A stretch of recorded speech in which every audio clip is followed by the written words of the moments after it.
सरमणीयदर्शनम्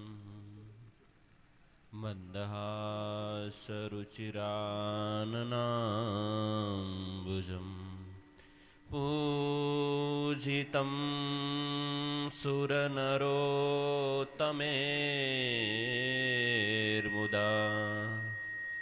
धर्मनन्दनमहं विचिन्तये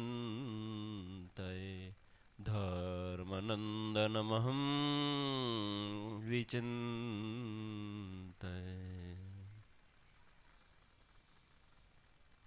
આપણે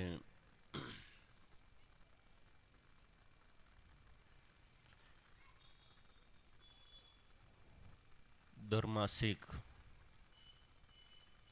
એવી સત્સંગ અભ્યુદય સભામાં ઉપસ્થિત આપણા ઈષ્ટદેવ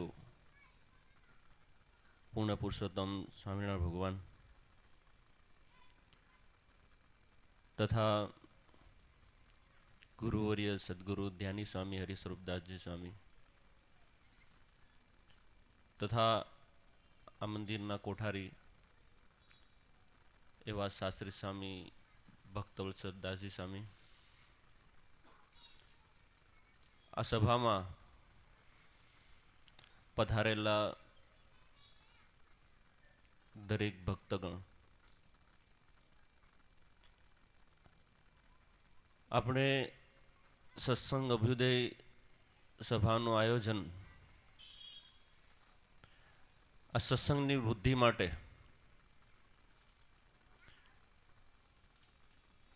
જે કરવામાં આવે છે, તો સત્સંગની વૃદ્ધિ એટલે શું? સત્સંગ આપણે આ સભાની શરૂઆત થઈ ત્યારથી આપણે સત્સંગનો મહિમા સમજતા આવ્યા છે.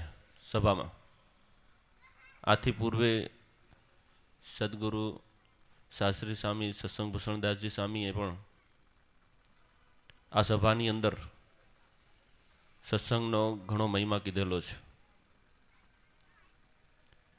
સત્સંગ શું છે? સત સંગ. સત એટલે સત્ય, નિત્ય.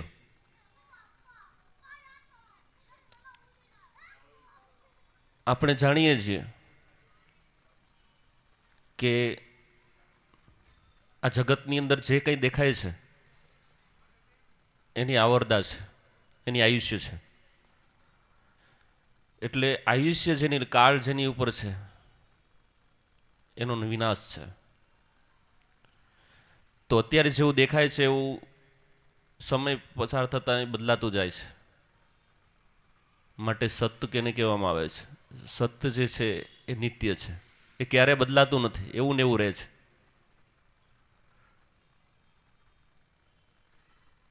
તો જે સત છે એનો સંગ એટલે એની સાથે જોડાણ, યોગ. તો સાચી વસ્તુનો યોગ થવો એને સત્સંગ કીધો છે. અનંત જન્મો ધર્યા છે છતાંય જન્મ ધરનારો જે આત્મા છે એ નિત્ય એવો ને એવો છે. અને એ આત્માના પ્રેરક બળ પરમાત્મા એ નિત્ય એવા ને એવા છે. માટે સ્વામિનારાયણ ભગવાને, સહજાનંદ સ્વામીએ વચનામૃત ગ્રંથની અંદર અંત્યનું 39મું વચનામૃત એની અંદર મહારાજે સત્સંગની વ્યાખ્યા કરી છે કે સત એવા આત્મા અને સત એવા પરમાત્મા એમનો સંગ એને સત્સંગ કીધો છે. માટે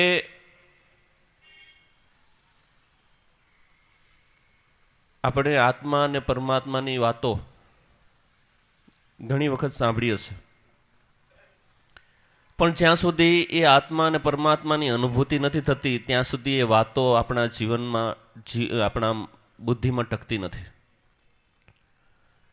સત્સંગ કરવા બેઠા છીએ, ઘણી બધી સારી સારી વાતો થઈ, દૃષ્ટાંતો દાખલાઓ મળ્યા, બહુ આનંદ આવ્યો. પણ જીવનમાં જ્યાં સુધી ચરિતાર્થ નથી થતી ત્યાં સુધી એનો ખરેખર અનુભવ નથી થતો. કાલ્પનિક અનુભવ થાય છે, કાલ્પનિક રીતે આપણે એનું સેવન કરી લઈએ છીએ કે હા બહુ સરસ, આજે સારી સારી વાતો કરી, સારી વાતો સાંભળી. પણ જીવમાં જ્યાં સુધી એનો પાસ નથી બેસતો, બુદ્ધિ એનો નિશ્ચય નથી કરી લેતી કે ખરેખર આત્મા વાસ્તવિક શું છે, પરમાત્મા વાસ્તવિક શું છે, ત્યાં સુધી એ ભ્રાંતિની અંદર જ રહે છે. આપણે તો બધા કહીએ છીએ કે કણ કણમાં ભગવાન છે, આ જગત આખું, આ વિશ્વ ભગવાને રચ્યું છે. તો જે વસ્તુની ભગવાને રચના કરી છે એ વસ્તુની અંદર આપણે કોઈ દોષ દેખાય છે?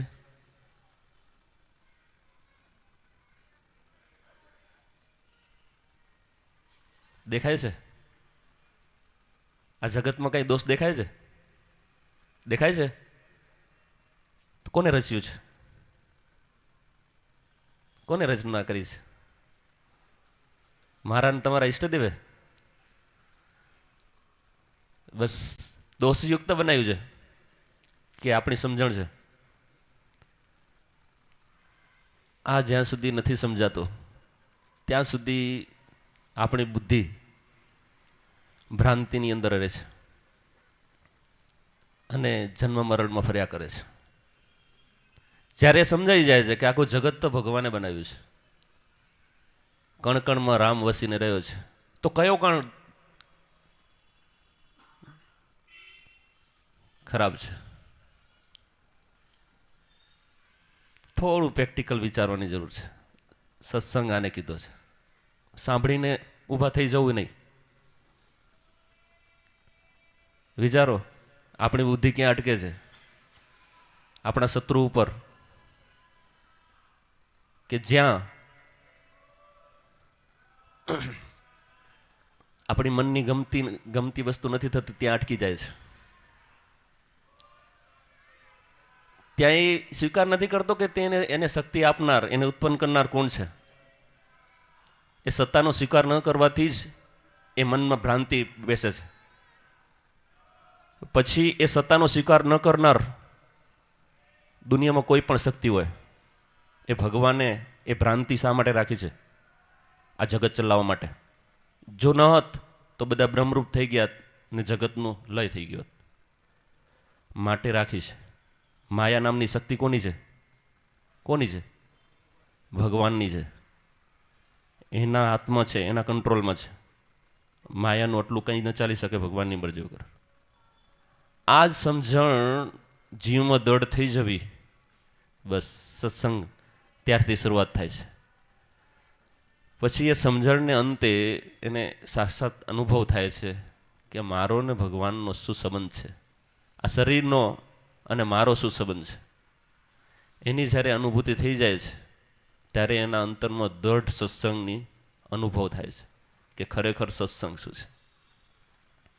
તો આપણે આવો દિવ્ય સત્સંગનો યોગ સેજે સેજે મળ્યો છે કે સત્યવા આત્મા, સત્યવા પરમાત્માનો યોગ,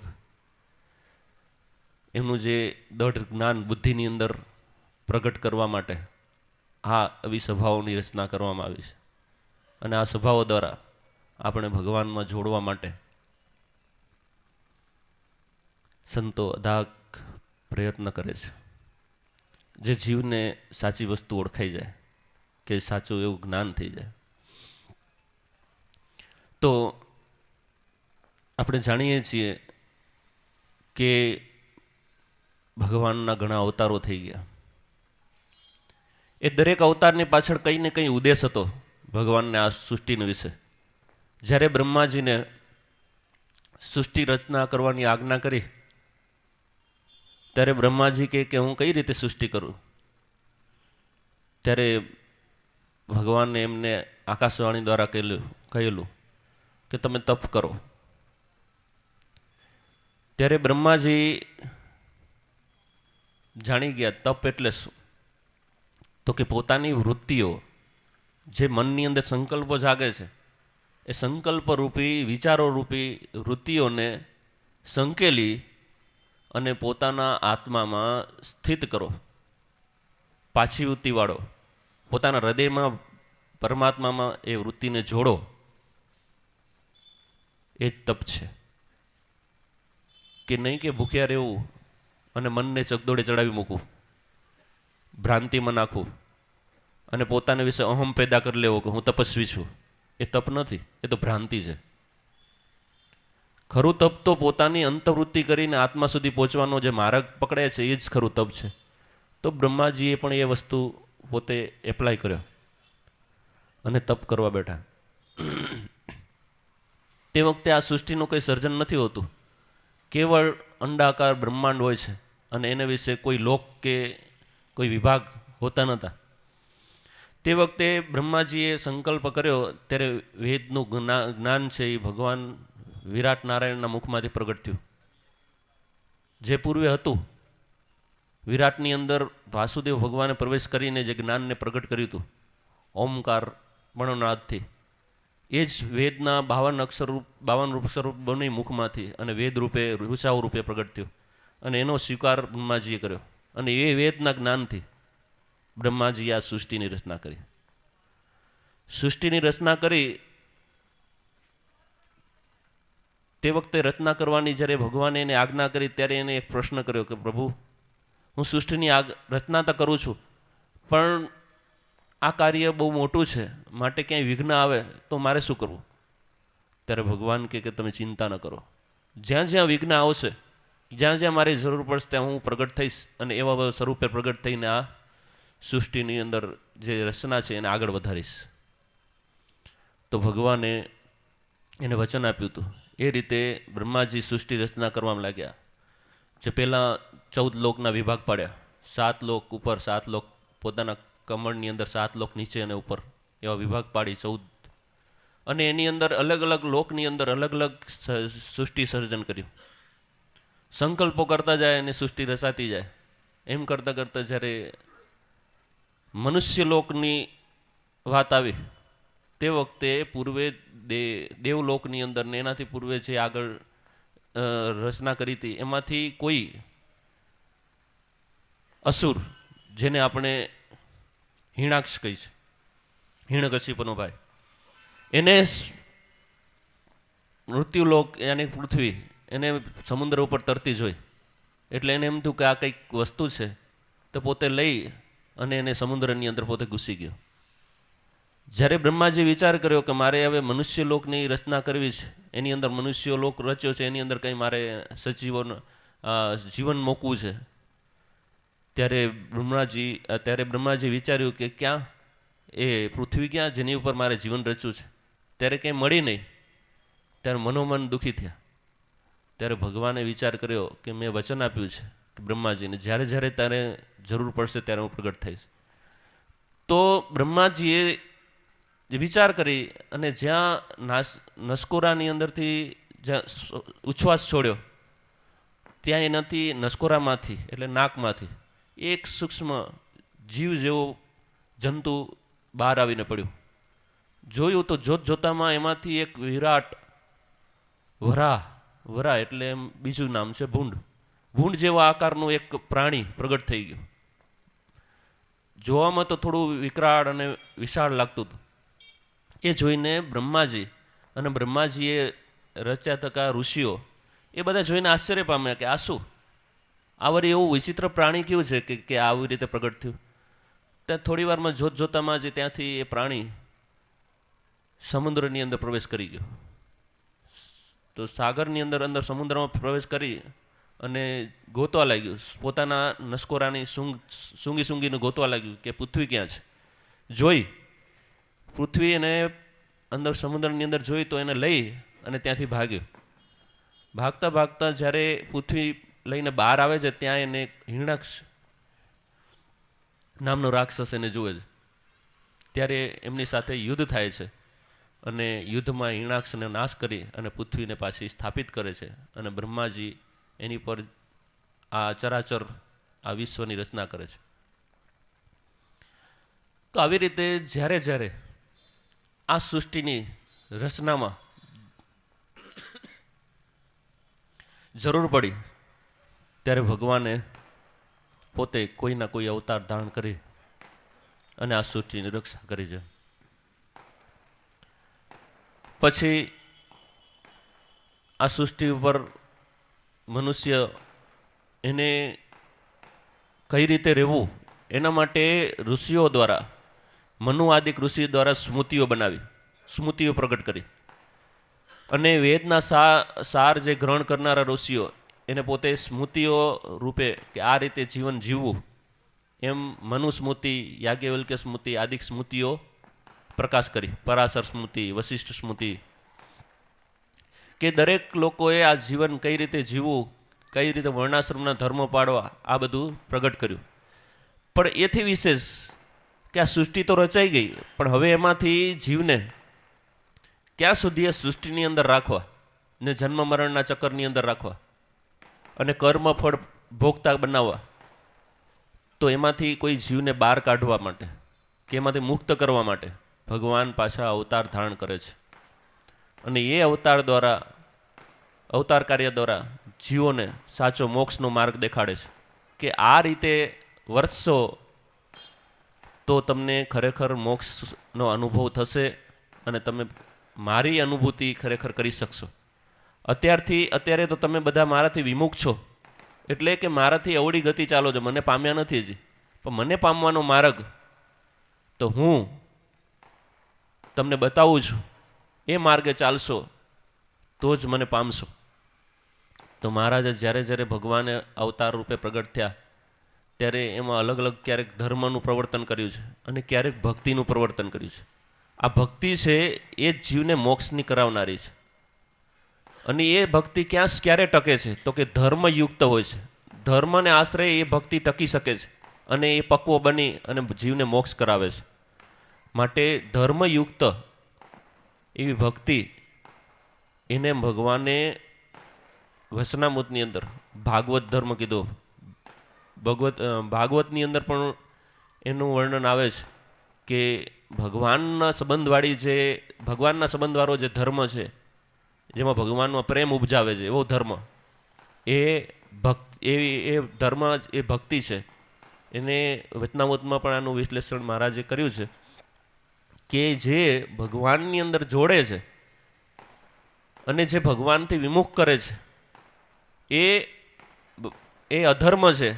અને જે ભગવાનનો સંબંધ ન હોવા છતાંય કંઈક પોતાને ધર્મની ભ્રાંતિ થાય છે કે હું બરોબર કરું છું, પોતાના અહમને વધારી રહે છે, એ ધર્મ છે તોય પણ આ લોકનો છે, એ મુક્તિ આપનાર નથી. પણ જેની અંદર ભગવાનમાં પ્રેમ વધે છે એ જ ધર્મ છે, એ જીવને મોક્ષ અપાવનારો છે અને આ કર્મબંધન, મૃત્યુ, જન્મ મરણના ચક્કરમાંથી છોડાવનારો છે. નહીં તો ત્યાં સુધી આ જીવને જન્મ મરણને ચક્કરની અંદર ફર્યા કરે છે અને પોતે આ જન્મમાં જે કર્મ કર્યા હોય છે, હું પણ આના ભાનથી જે કર્મ કરેલા છે એ બીજા જન્મમાં એ ભોગવે છે અને એ જન્મમાં કરેલા પાછા કર્મ છે એ બીજા જન્મમાં ભોગવે છે. એમ કર્મની ગતિ ચાલ્યા રાખે છે અને જીવ કર્મ બંધનની અંદર બંધાયા રાખે છે. પણ જ્યારે ભગવાન એની ઉપર કૃપા કરે છે કે હવે આ જીવને મારે કાઢવો છે, ત્યારે એને એવો યોગ આપી દે છે, એવા સત્પુરુષનો કે એવો યોગ આપી દે છે કે જેના દ્વારા એને જ્ઞાન પ્રગટ થઈ જાય છે અને પોતે એમ માનવા માંડે છે કે હું કોણ છું.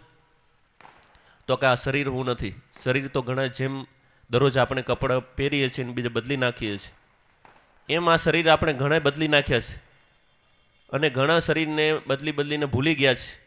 એમ હજી પણ આ કેટલાય ભગવાન તો એવી સૃષ્ટિ રચી છે કે શરીરથી બીજું શરીર રચાઈ જાય છે. તો એવી રીતે શરીરો રચાયા રાખે છે અને જીવ એમાં ગતિ કર્યા કરે છે, અનુભવ કર્યા કરે છે. તો એમાંથી છૂટવા માટે એક જ રસ્તો છે કે ભગવાનનો શરણો, સત્પુરુષ જે શરણાને સ્વીકાર્યો છે એવા સત્પુરુષ જે માર્ગ સાચો બતાવી શકે, એ સત્પુરુષને યોગે કરીને ભગવાનનો આશ્રય કરી લે છે. એ કર્મથી જન્મ મરણના ચક્કરમાંથી નીકળી અને ભગવાનના અખંડ સુખને પામી લે છે અને પોતાનું વાસ્તવિક સ્વરૂપ આત્મા એને ઓળખી લે છે, એનો અનુભવ કરી લે છે અને પરમાત્મા સાથે એ જોડાઈ જાય છે. આ જે મોક્ષ માર્ગ છે એ આ સત્સંગ દ્વારા આપણે પ્રાપ્ત થાય છે. તો ભગવાનની આપણી ઉપર મોટી કૃપા છે કે જેથી આવો યોગ આપણે આપ્યો છે. અને આપણા ઈષ્ટદેવ શ્રી સ્વામિનારાયણ ભગવાન એની મરજીમાં આ વિશ્વ ચાલે છે અને એની ઈચ્છાથી વિરુદ્ધ કોઈ નથી કાંઈ કરી શકતું. આ દ્રષ્ટિ જ્યારે આપણે સહજ પ્રાપ્ત થઈ જશે ત્યારે સમજવાનું કે આપણો મોક્ષ નિશ્ચિત છે. પણ જ્યાં સુધી ભ્રાંતિ રહેશે તો ત્યાં સુધી આપણા મોક્ષ માટે જે ભગવાનને પૂર્ણ રીતે આપણા મોક્ષનો દરવાજો ખુલ્યો નથી ને હજી આપણા દ્વારા કંઈક નિશ્ચિત બીજું કંઈક એના જગત સંબંધી કાર્ય કરવા માગે છે. માટે નિશ્ચિત થઈને આપણે રહેશું તો ભગવાન જલ્દી આપણી ઉપર પૂર્ણ કૃપા કરી અને સાચો માર્ગ એ આપણે હૃદયમાં પ્રગટ કરશે અથવા મહાપુરુષો દ્વારા આપણા હૃદય આપણે માર્ગ સાચો બતાવશે અને એ માર્ગે આપણે ચાલી અને આપણો મોક્ષ સેજે સેજે કરી શકશું. માટે આવો જે સત્સંગ એનો દિવ્ય લાભ એ આપણા માટે અમૂલ્ય છે અને જેટલો બને એટલો જો સત્સંગનો લાભ લેશું તો આને આ જન્મે આપણે આનંદ ભગવાનની અનુભૂતિનું સુખ અવશ્ય પામશું. સહજાનંદ સ્વામી મહારાજની જય.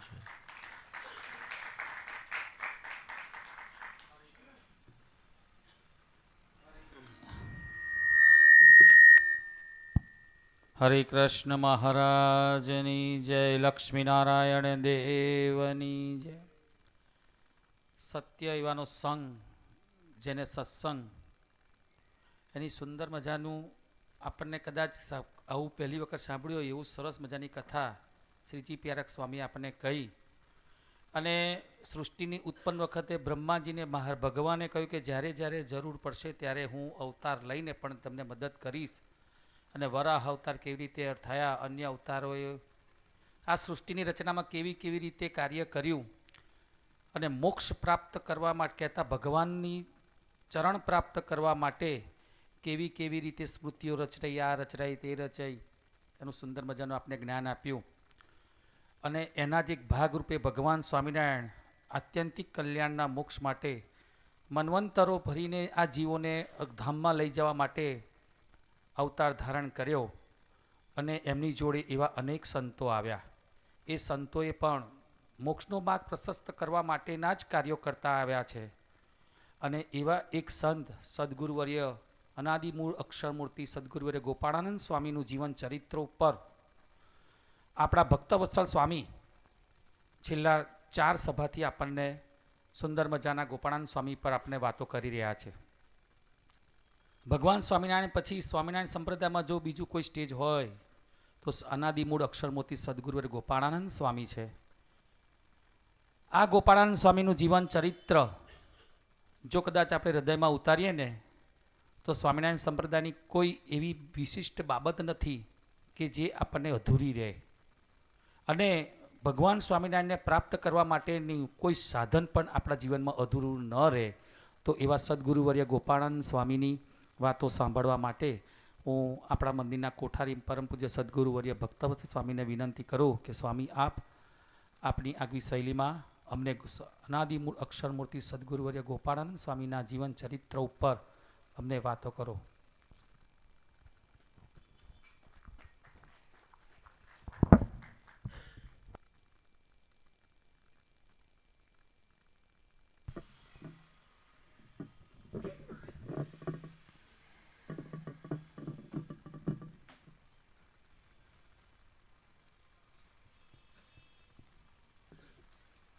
હલો. ગુણાન વિભાતો નિગમાનશેકો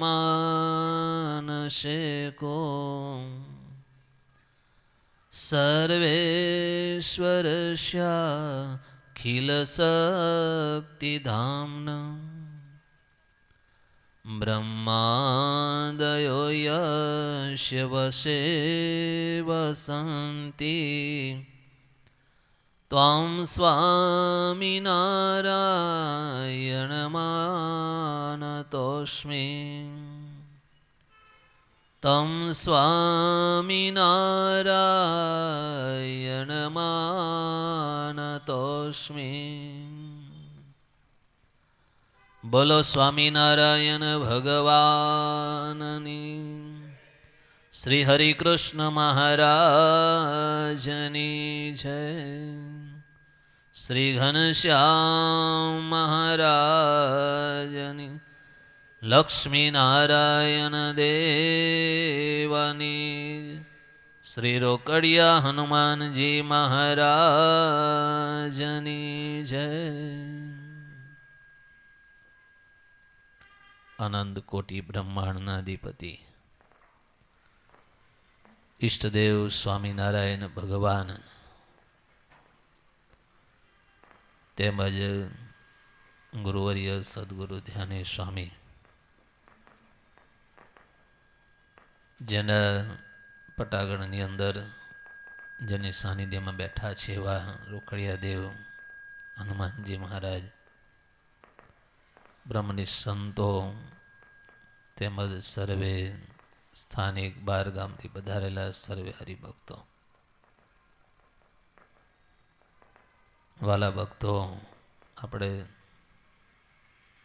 જીવન જોઈએ છીએ ગોપાળાનંદ સ્વામીનું. હરિકૃષ્ણભાઈએ કીધું ગોપાળાનંદ સ્વામી બહુ મોટા સમર્થ સંત હતા. આપણે જાણીએ છીએ ગોપાળાનંદ સ્વામી એક શું વિભૂતિ હતા. 4-5 રવિવારથી આપણે આ સભા લઈએ છીએ, આ વાત લઈએ છીએ. ગોપાળાનંદ સ્વામીની વાતો જો કરવા બેહીએ ને તો આમ 6-7 દિવસની કથા હોય ને તો એ પૂરી ન થાય, એટલી બધી વાતો ગોપાળાનંદ સ્વામીની છે. બહુ મોટા સંત છે. પણ જ્યાં સુધી જીવમાં સત્સંગ ન થાય ને ત્યાં સુધી એ સંતને ઓળખવાની એ બહુ કઠણ છે. સંત ઓળખાય ક્યારે?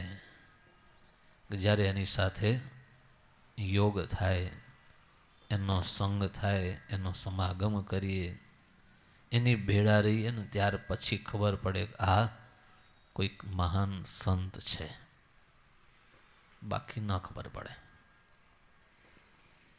ઐશ્વર્ય દેખાડનારા તો ઘણા મળે, સામર્થ્ય દેખાડનારા ઘણા મળે, પણ ભગવાન ઓળખાવે ને એવા ન મળે.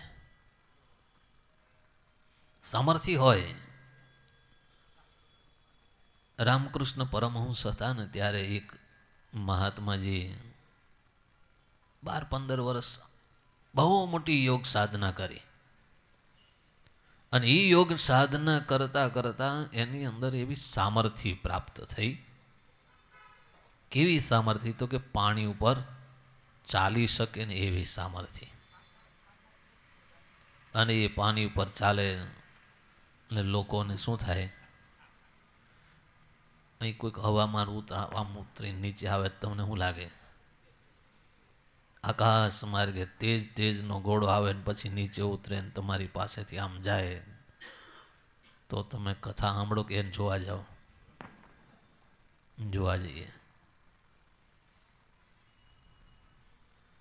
પણ પછી પેલો કે અહીં કેમ આવ્યા તમે? અને બિહામણું રૂપ લઈને આવે ને ઉતરે તો ડરી જઈએ. એમ આ સાધુને ઐશ્વર્ય પ્રાપ્ત થયું ને પાણીમાં ઉપર હાલતા જોયા ને એટલે ગામના લોકો ભેગા થયા કે બહુ મોટા કોઈ મહાત્માજી આવ્યા, સિદ્ધ પુરુષ આવ્યા, પાણી ઉપર ચાલે છે. આ કિનારે એટલું માણસ ને સામે કિનારે પણ એટલું માણસ ભેગો થયો. બાકી કથામાં ભેગું કરવું હોય તો ન થાય. આ તમાશો જોવા માટે હજારો ભેગા થયા. ત્યારથી એકવાર રામકૃષ્ણ પરમહંસ નીકળ્યા કે આટલા બધા માણસો આ નદી કિનારે કેમ છે?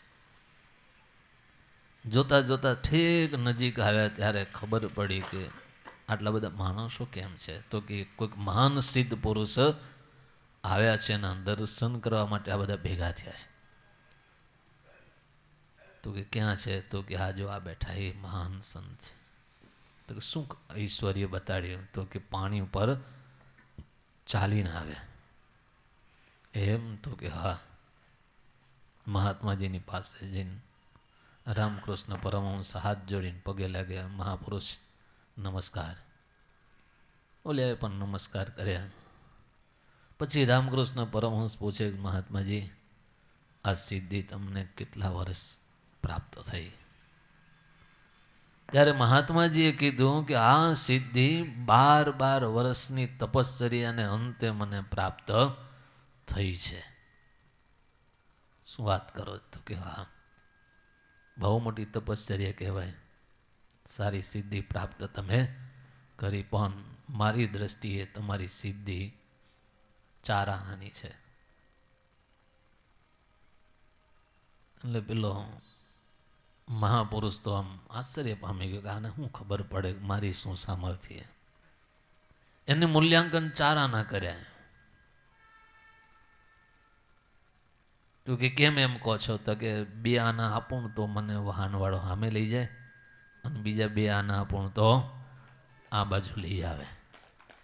એટલે મારા માટે તો 4 આનાની તારી આ સિદ્ધિ છે, એનાથી જાજી કિંમત નથી.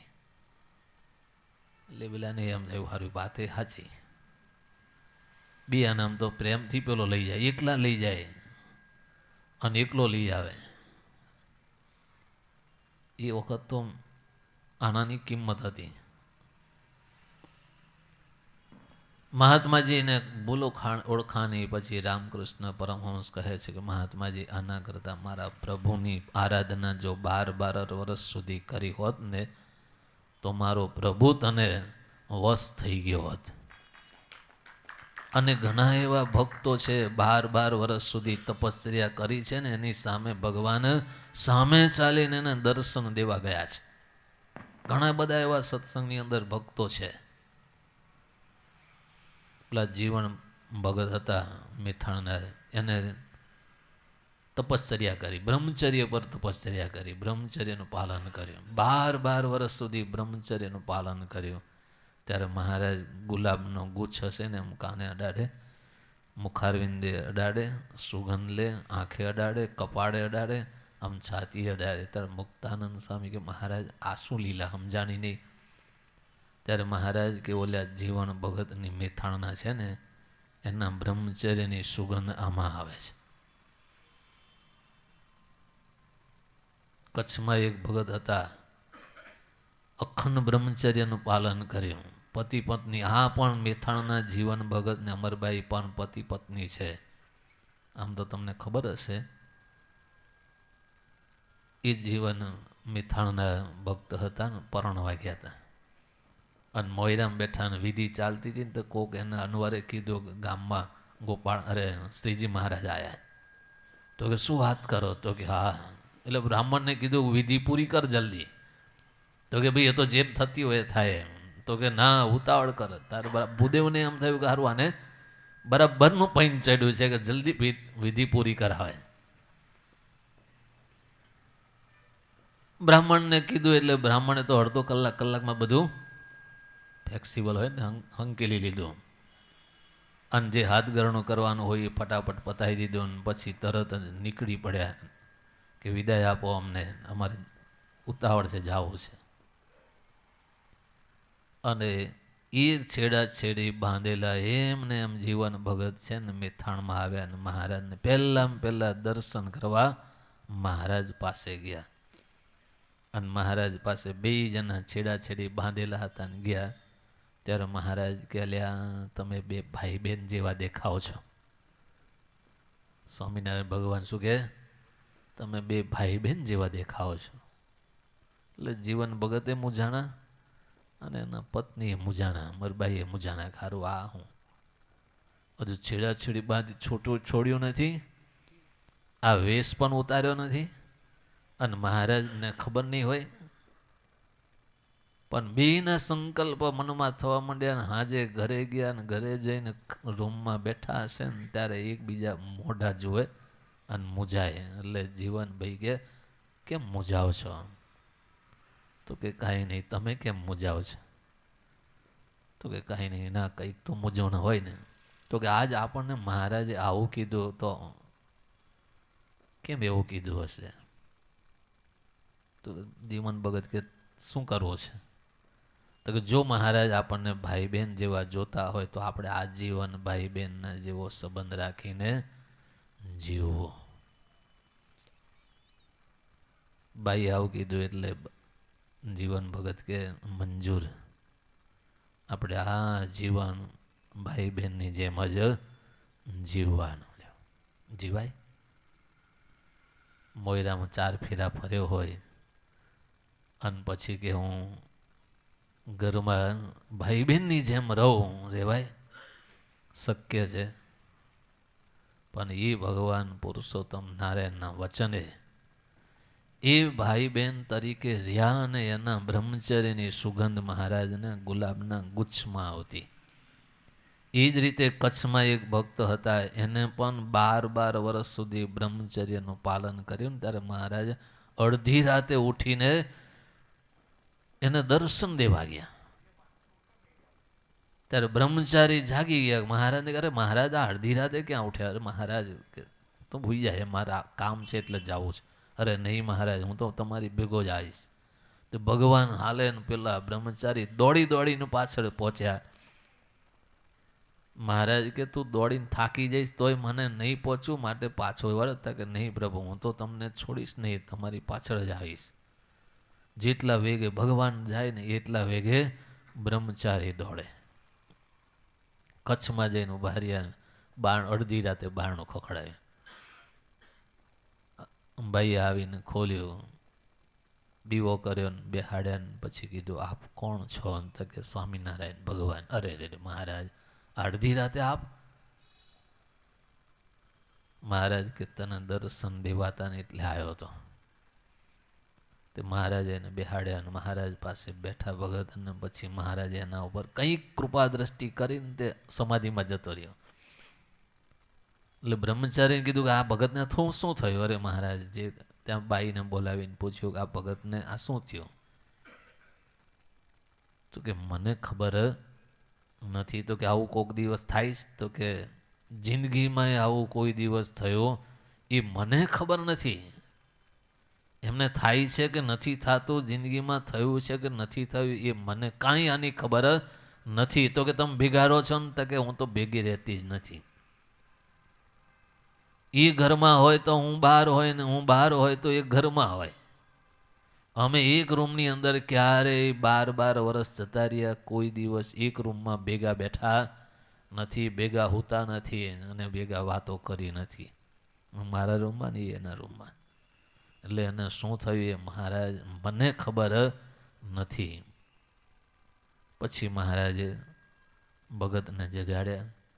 ત્યારે ભગત કે ગાંડી, આ તો ભગવાન છે,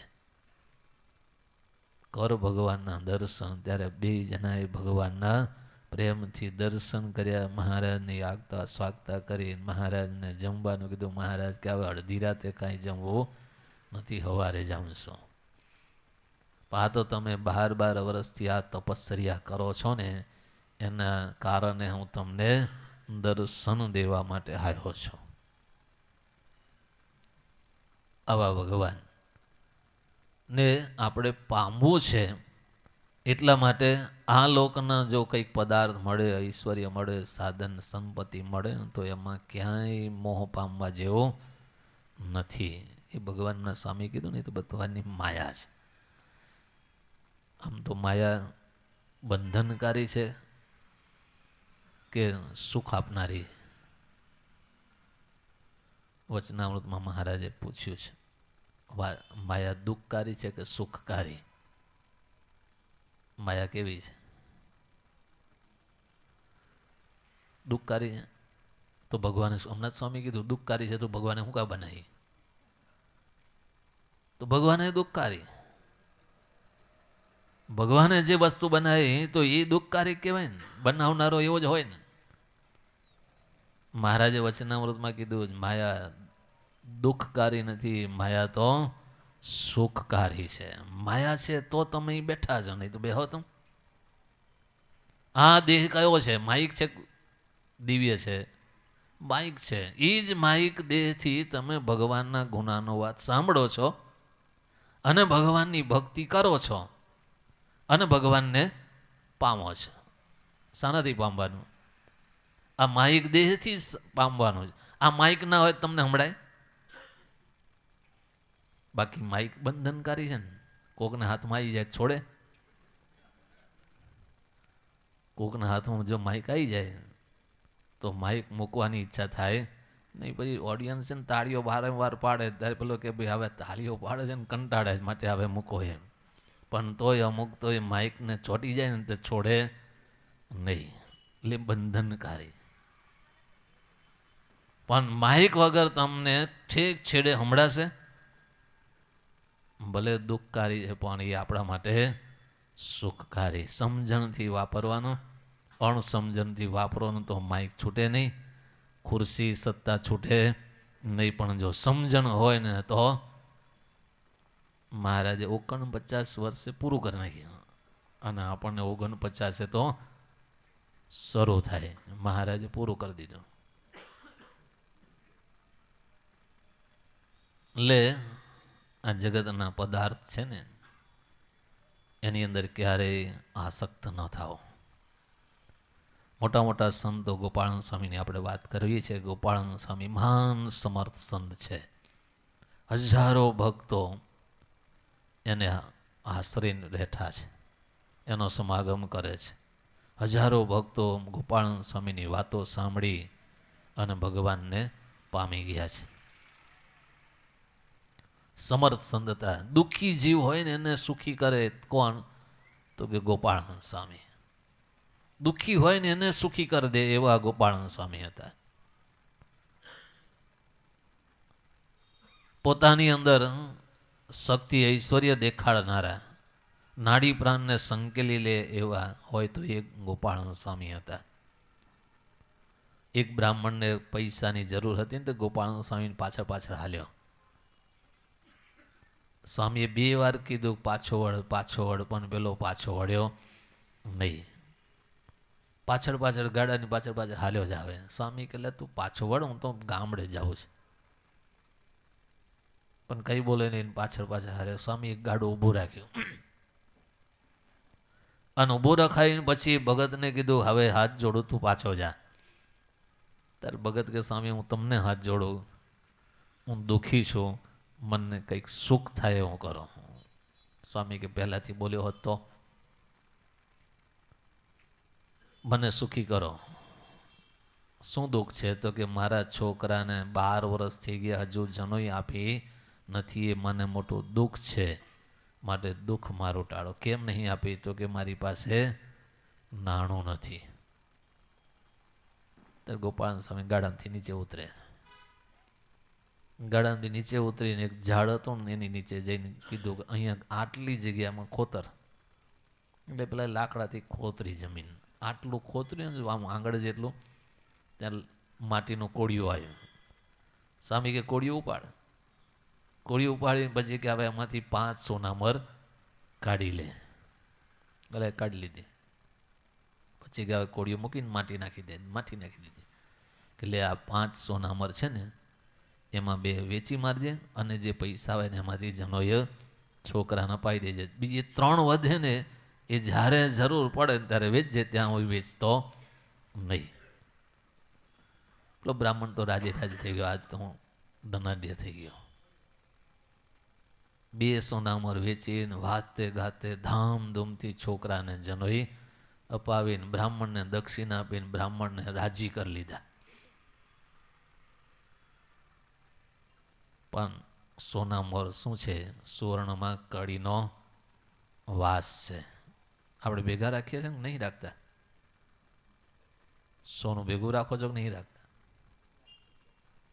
રાખે તો એની અંદર શું છે ખબર છે? સુવર્ણમાં કડીનો નિવાસ છે, કળિયુગનો નિવાસ છે. અને ઓલિયાને લાલચ જાગી કે હારી અહીંયા માટલું ભરીને સોનામોર છે, એમાંથી સ્વામી મને 5 જ આપી, હારી જો જાજી આપી હોત તો. લાલચ જાગી.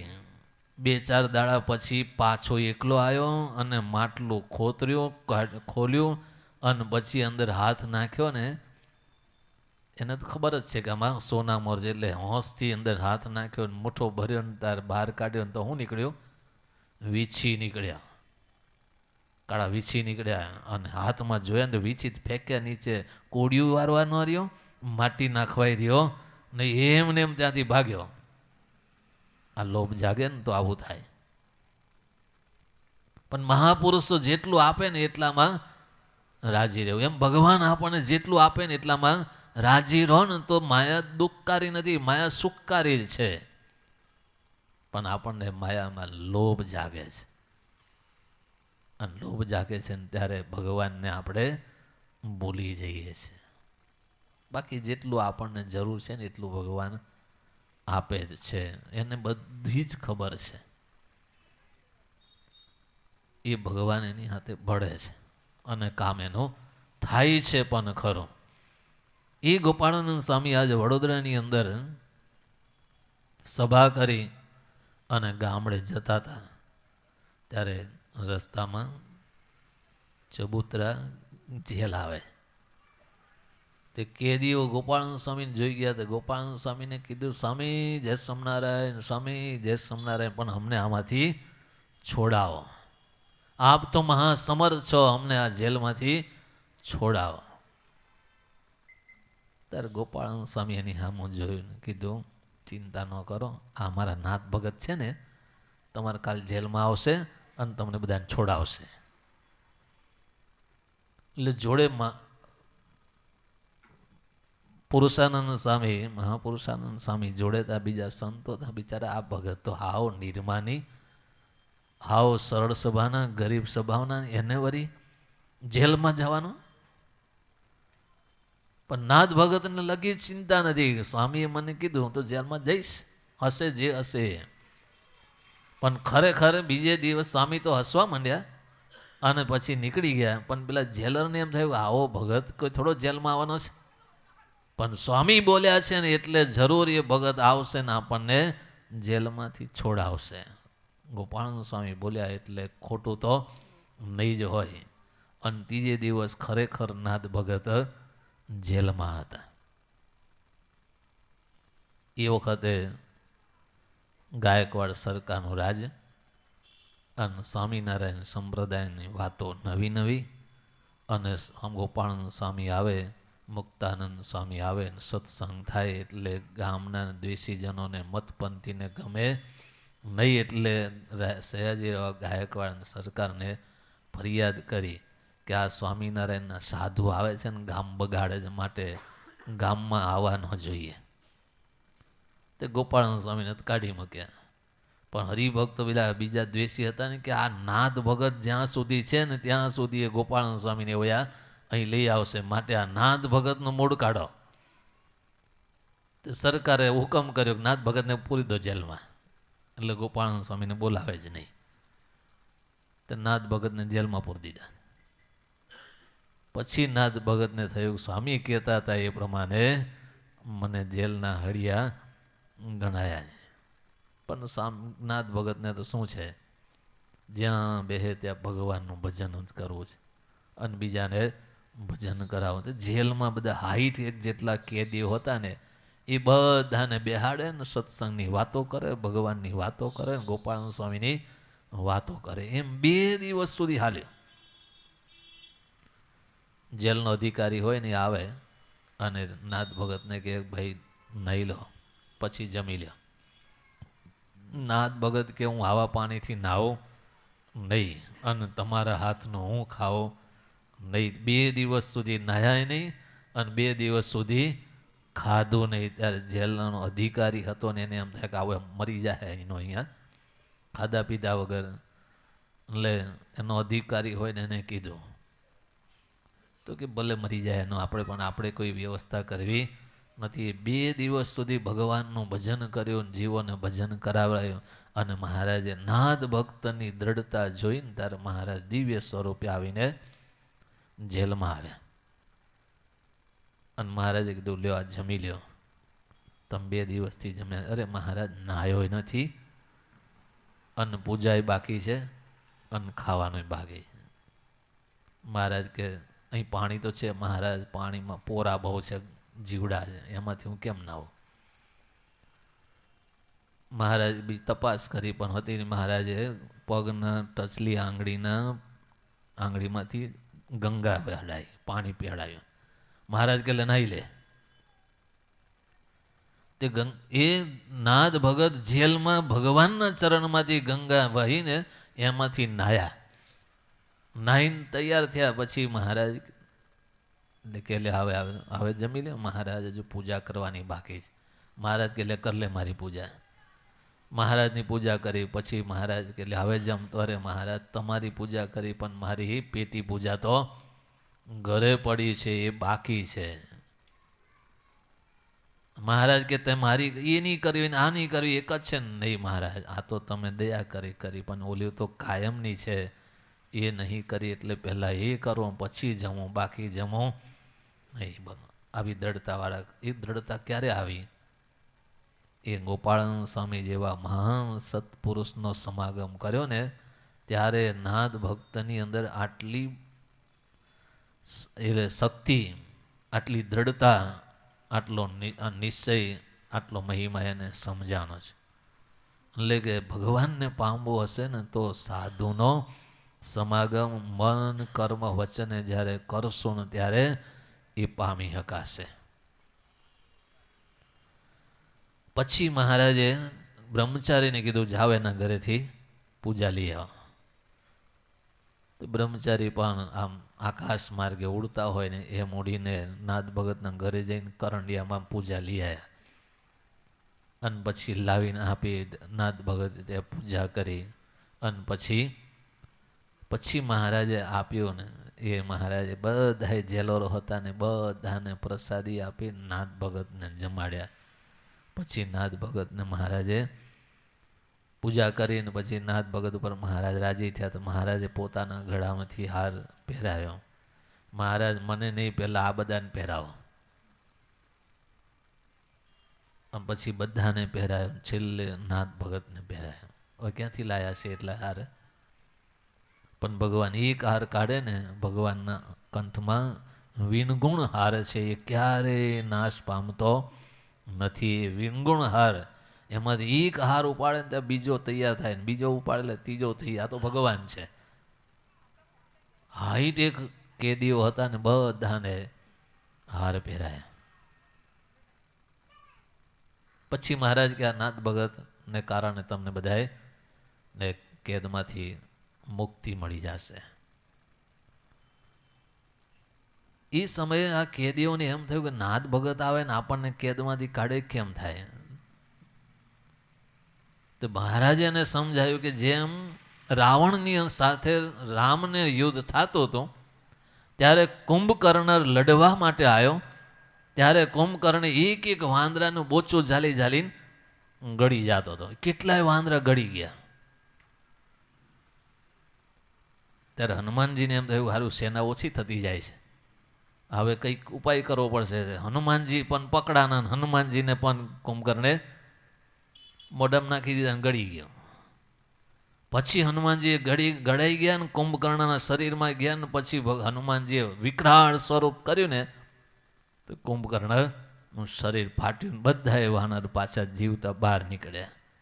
એમ એક વાનર સેનાનો અધિકારી એવો હનુમાનજી જ્યારે કુંભકર્ણના શરીરમાં ઘૂસ્યો તો જેટલા વાંદરા હતા ને બધાએ બહાર કાઢ્યા. એમ આ એક ભગવાનનો ભક્ત જ્યારે જેલમાં પુરાય છે ને ત્યારે અસંખ્ય કેદીઓને પણ મુક્ત કરી શકે. મહારાજ કે આ અમારો ભગત છે, એનો તમે સમાગમ કર્યો છે એટલે તમને કાલે સરકાર તરફથી ઓર્ડર આવશે, તમને બધાને છૂટી મળી જશે. અને ખરેખર બીજે દિવસ ઓર્ડર આવ્યો કે નાદ ભગત તો નિર્દોષ છે, માટે એને કાઢી મૂકો, બધાને છૂટી આપી દો. તેની ભેગા બધા કેદીઓ પણ છૂટા થઈ ગયા. પણ નાદ ભગતે કીધું કે જો તમને કેદમાંથી ગોપાળાનંદ સ્વામીની દયાથી તમે કેદમાંથી નીકળ્યા છો, પણ હવે જ્યારે ગોપાળાનંદ સ્વામી આવે ને ત્યારે એનો સમાગમ સત્સંગ કરવા આવજો અને એની વાતો સાંભળજો. મેં જે વાતો કરી છે એ પ્રમાણે જીવન આવતી જીવજો તો જરૂર તમે સુખિયા થાશો. પછી ગોપાળાનંદ સ્વામી જ્યારે આવે ત્યારે બધા કેદીઓ હતા ને પાછા ગૃહસ્થમાં ગતા રહ્યા, ઘરે ગતા રહ્યા. પણ જ્યારે ગોપાળન સ્વામી આવે, નાદ ભગતનું નોતરું આવે ને એટલે બધાય કેદીઓ છે ને બધું કામ છોડીને, તમે જેમ બધા બધું કામ છોડીને અભ્યુદય સભામાં આવો છો ને કે નહીં આવતા? આવો છો ને બધું છોડીને તમે કથામાં આવીને બેસી જાઓ છો.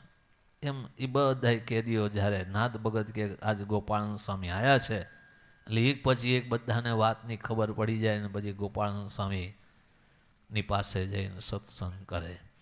અને સ્વામીએ જે રીતે વાતો કરે ને એ રીતે એને વાતો સાંભળે ને જે આજ્ઞા કરે ને એ પ્રમાણે જીવન જીવવા માંડ્યા. તો બધા કેદીઓ સ્વામી પાસે વર્તમાન ધારણ કરી અને સાચા એકાંતિક ભક્ત બની ગયા અને અંતે ભગવાનના ધામને પામી ગયા.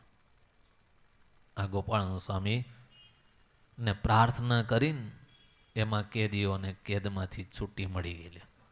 બાકી કેદી આ જીવન કેદવાળા હતા અમુક, એ કોઈ દિવસ છૂટે નહીં. પણ જો આવા મોટા સત્પુરુષનો યોગ થઈ જાય તો એ કેદમાંથી પણ છોડાવે, પણ જન્મ મરણના ફેરામાંથી પણ મુકાવી દે.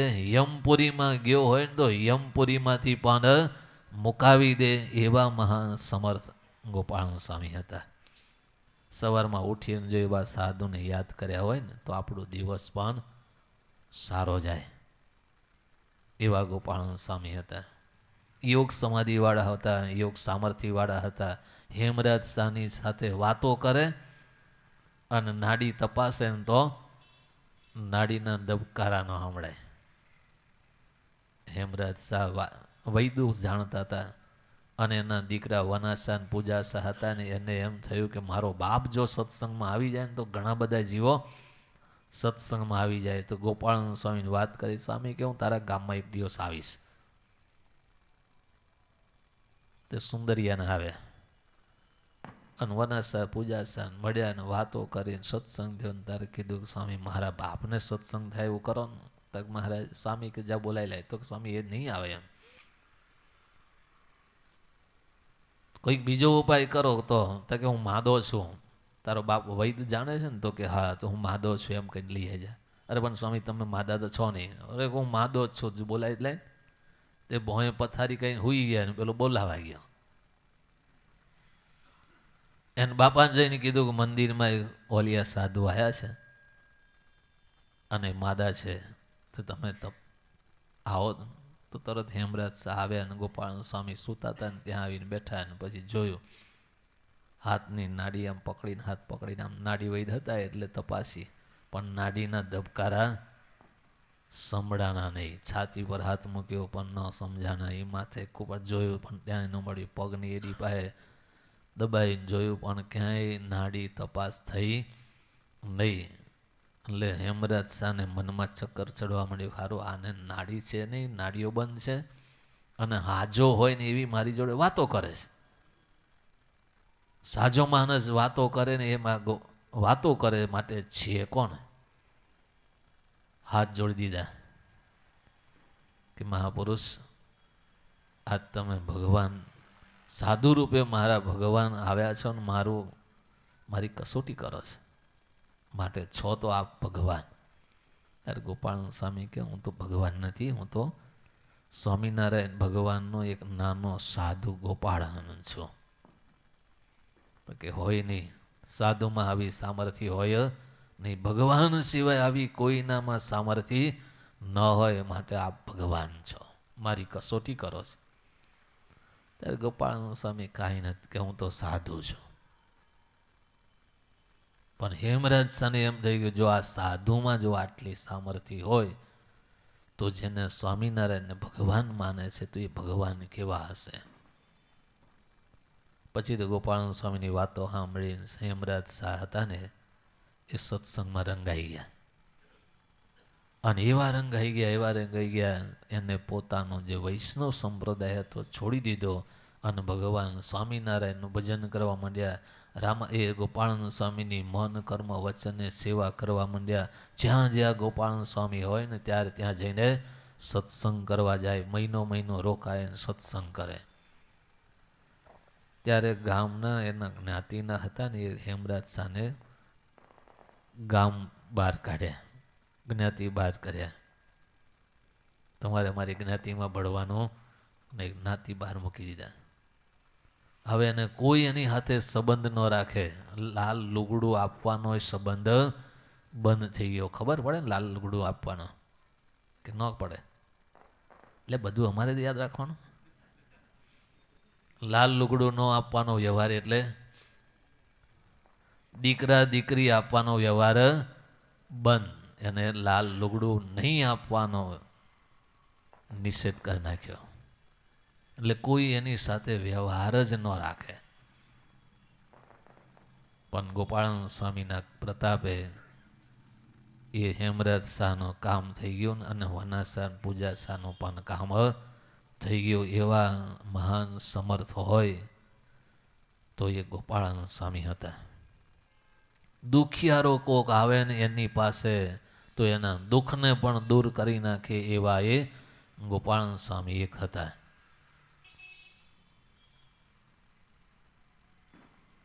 ડભોઈનો એક મેં એક વખત વાત કરી હતી. ડભોઈનો કરુણા શંકર હતો. એ આંખે સુરદાસ હતો ને તે ગોપાલ સ્વામી પાસે એનું નામ સાંભળીને આવ્યો હતો કે ગોપાલ સ્વામી બહુ મહાન સમર્થ સંત છે, પણ સુરદાસ હતો. કોકના આધારે આવવું પડે, કોકના આશરે આવવું પડે. એકલો જાતે આવી શકે. ડભોઈ ક્યાં, વડોદરા ક્યાં, વડતાલ ક્યાં. લે કરુણા શંકરે પોતાના ભત્રીજાને કીધું, દીકરા મને ગોપાલ સ્વામી પાસે લઈ જાય. તો કે લઈ જઈને શું કરો? તો કે મારે એના દર્શન કરવા. પણ તમે બાપા કાકા તમે તો સુરદાસ છો, તમે ત્યાં જઈને શું દર્શન કરશો? તો કે ભલે હું સુરદાસ છું પણ ગોપાલ સ્વામી તો સુરદાસ નથી ને. મારે એના દર્શન કરવા છે, એના સ્પર્શ કરો છે, એની પાસે જાઓ છે. 2-4 વખત કીધું પણ ન માને. અંદર પછી છેલ્લે કરુણા શંકર થોડો અકળાઈને બોલ્યો, તાને મને લઈ જવો છે કે નહીં લઈ જવો? ના કે ના કે. તો કે પણ તમે સુરદાસ છો, ત્યાં જઈને કરશો શું? પણ જે હોય એ પણ તારે મને લઈ જવો છે કે નહીં લઈ જવો? ત્યાર ભત્રીજો કે હાલો લઈ જાઓ હાલો. તે દામણથી ઊભું કર્યું, બળદ ગાડું જોડ્યું, દામણીઓ આવે, ચારે બાજુ સી આકારે પાટિયા હોય ને એમાં બેહાડે, ઘાસ નાખ્યું ને પાથર્યું ને પછી બેહાડ્યા. અને 2 જણા ગાડું લઈને દામણીઓ લઈને વડોદરા આવ્યા. ડભોઈથી વડોદરા આવ્યા. અને એ વખત તપાસ કરી તો ગોપાલ સ્વામી વડોદરામાં જ હતા, વાડીમાં. ત્યાં લઈ ગયો ને પછી સ્વામી પાસે જઈને કીધું કે જો આ બેઠા ગોપાલ સ્વામી. તે કરુણા શંકરે બેહીન સ્વામીને ચરણનો સ્પર્શ કર્યો. અને સ્વામી એ જ વખત કીધું, કરુણા શંકર કેમ આવ્યો? ભત્રીજો વિચારમાં પડ્યો કે હા ને સ્વામી ક્યાંથી ઓળખે? આ તો નામથી બોલાયા. એટલે કરુણાશંકરને પૂછ્યું કે કરુણાશંકર કેમ આવ્યો? તો કે સ્વામી હું તો તમારા દર્શન કરવા આવ્યો. દર્શન કરવા આવ્યો તો કે હા. હવે સુરદાસ શું કરે?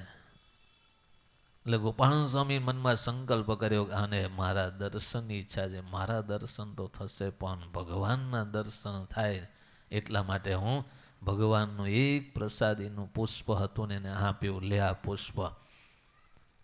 આપણે મંદિરમાં જઈએ ને ઉમરે જઈને ઉભા રહ્યા હોય તો બ્રહ્મચારી કોક હોય શું આપે? ફૂલનો હાર આપે. ને ફૂલનો હાર આપે શું કરીએ આપણે? તુલસી 2 પાન આપે તો આંખે અડાડી. એમ પેલા ફૂલ હતું ને એ આંખે અડાડી. 2 આંખે અડાડ્યું તે 2 આંખો ખુલી ગઈ. સુરદાસમાંથી દેખતો થઈ ગયો. અને દેખતો થઈ ગયો ને ત્યારે તરત હાથ જોડ્યા ને તરત ભોંય લાંબો થઈને દંડવટ કરવા માંડ્યો. અરે સ્વામી આપ તો સાક્ષાત ભગવાન છો. હું તો તમને સાધુ સમજતો હતો પણ તમે તો ભગવાન છો. ત્યારે ગોપાલ સ્વામી કે ગાંડા, ભગવાન તો એક સ્વામિનારાયણ છે. વિચાર કરો, આટલી સામર્થ્ય છે છતાંય પણ પોતે શું બોલે છે? ભગવાન તો એક જ છે, હું તો એનો સાધુ છું. બોલો આપણામાં સામર્થ્ય આવે આવી તો આપણે શું કરીએ? એટલે ગોપાલ સ્વામી સમર્થ છે, એટલે એની વાતો થાય છે, એટલે એના ગુણ પ્રશંસાઓ થાય છે, આપણી નહીં થાય. આટલી સામર્થ્ય હોવા છતાંય પણ નિર્માની પણ રાખવું સાધુપણું રાખવું ને એ સ્વામીની અંદર એવા ગુણ હતા. કરુણાશંકરે હાથ જોડીને કીધું, આપ તો સાક્ષાત ભગવાન છો.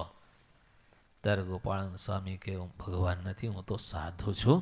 ભગવાન તો એક સ્વામિનારાયણ છે, બીજો કોઈ ભગવાન નથી. એનો જોડે ભત્રીજો આવ્યો હોય એને શું થાય? આના કદાચ થોડો વહેલો લઈ આવ્યો હતો, કાકો ક્યારનો દેખતો થઈ ગયો હોત. મેં ખોટો ટાઈમ બગાડે એનો. આવા સમર્થ સાધુ છે. પછી તો એ કાકાની જોડે ત્યાં વડોદરા 10 દાડા રોકાઈ ગયો અને 10 દિવસ સુધી સ્વામીનો સમાગમ એ કરુણાશંકરે કર્યો. ખૂબ સત્સંગ કર્યો. પછી સ્વામી એક બીજે ગામડે જતા હતા ત્યારે સ્વામીએ કરુણાશંકરને કીધું, કરુણાશંકર, હું તો ગામડે જાઉં છું. મેં તને આંખો આપી છે ને, એ શાના માટે આપી છે? તો તમે ખબર નહીં, તમે આપી. તો કે મેં સ્વામિનારાયણ ભગવાનના દર્શન કર્યા છે, તું આજ મારા દર્શન કરવા આવ્યો છો, એટલે તું સ્વામિનારાયણના દર્શન કર્યા વિનાનો વિહોણો ન રહી જાય એટલા માટે મેં તને આંખો આપી છે. તો કે એ સ્વામિનારાયણ ક્યાં છે? તો કે વડતાલમાં છે, જા. તો વડોદરાથી ગાડું પાછું બળદિયું છોડી, ડામોજી છોડી બેહીને પાછા વડતાલ ગયા. વડતાલ જવાતા ગોપાલ સ્વામી આમ નીકળ્યા ને એ આમ ગયો. ત્યારે સ્વામીને કીધું, સ્વામી પણ હું સ્વામિનારાયણ ભગવાનને ઓળખતો નહીં. તો કે નહીં ઓળખતો? તો કે ના. ખબર કેમ પડે કે આ સ્વામિનારાયણ છે? ત્યારે ગોપાળન સ્વામી કે તું વડતાલ જાજે, સભામાં સિંહાસનમાં બેઠા હશે, ઢોલિયા ઉપર બેઠા હશે, અને એની પાસે જે ઢોલિયા પર બેઠા હોય ને એની પાસે જઈશ ને તો તને એમ કહેશે, કરુણાશંકર ગોપાળન સ્વામી મોકલ્યો, આવું કેમ? તો માનજે કે સ્વામિનારાયણ છે. અને ખરેખર વડતાલમાં અત્યારે જે પ્રસાદીનો સભા મંડપ છે ને, એ સભા મંડપની અંદર ઢોલિયા ઉપર મહારાજ બેઠા હતા, સત્સંગની વાતો થતી હતી, અને આ કરુણાશંકરે સભા મંડપમાં ગયો. નજીક ગયો ને ત્યારે મહારાજે સામેથી બોલાય, એ કરુણાશંકર અહીંયા ગોપાલ સ્વામી મોકલ્યો? તો કે હા મહારાજ. ત્યાં પાછો દંડવટ કરવા માંડ્યો. મહારાજ તમને ક્યાંથી ખબર? મારું નામ કરુણાશંકર છે, આપ તો ભગવાન છો એમ કરીને એ દંડવટ કરવા માંડ્યો. ને પછી મહારાજ વડતાલમાં કંઈ ઉત્સવ કરતા હતા ને તે ઉત્સવ સુધી ત્યાંનો ત્યાં 10-15 દિવસ સુધી કરુણાશંકર ત્યાં જ રહ્યો. જ્યારે જ્યારે સભા ભરાય ત્યારે આવીને બેસી જાય, સત્સંગ કરે, દર્શન કરે, સાધુ હોય તો એની પાસે સમાગમ કરે, અને એમ કાઢીને 15 દાડા ત્યાં વડતાલમાં કાઢ્યા.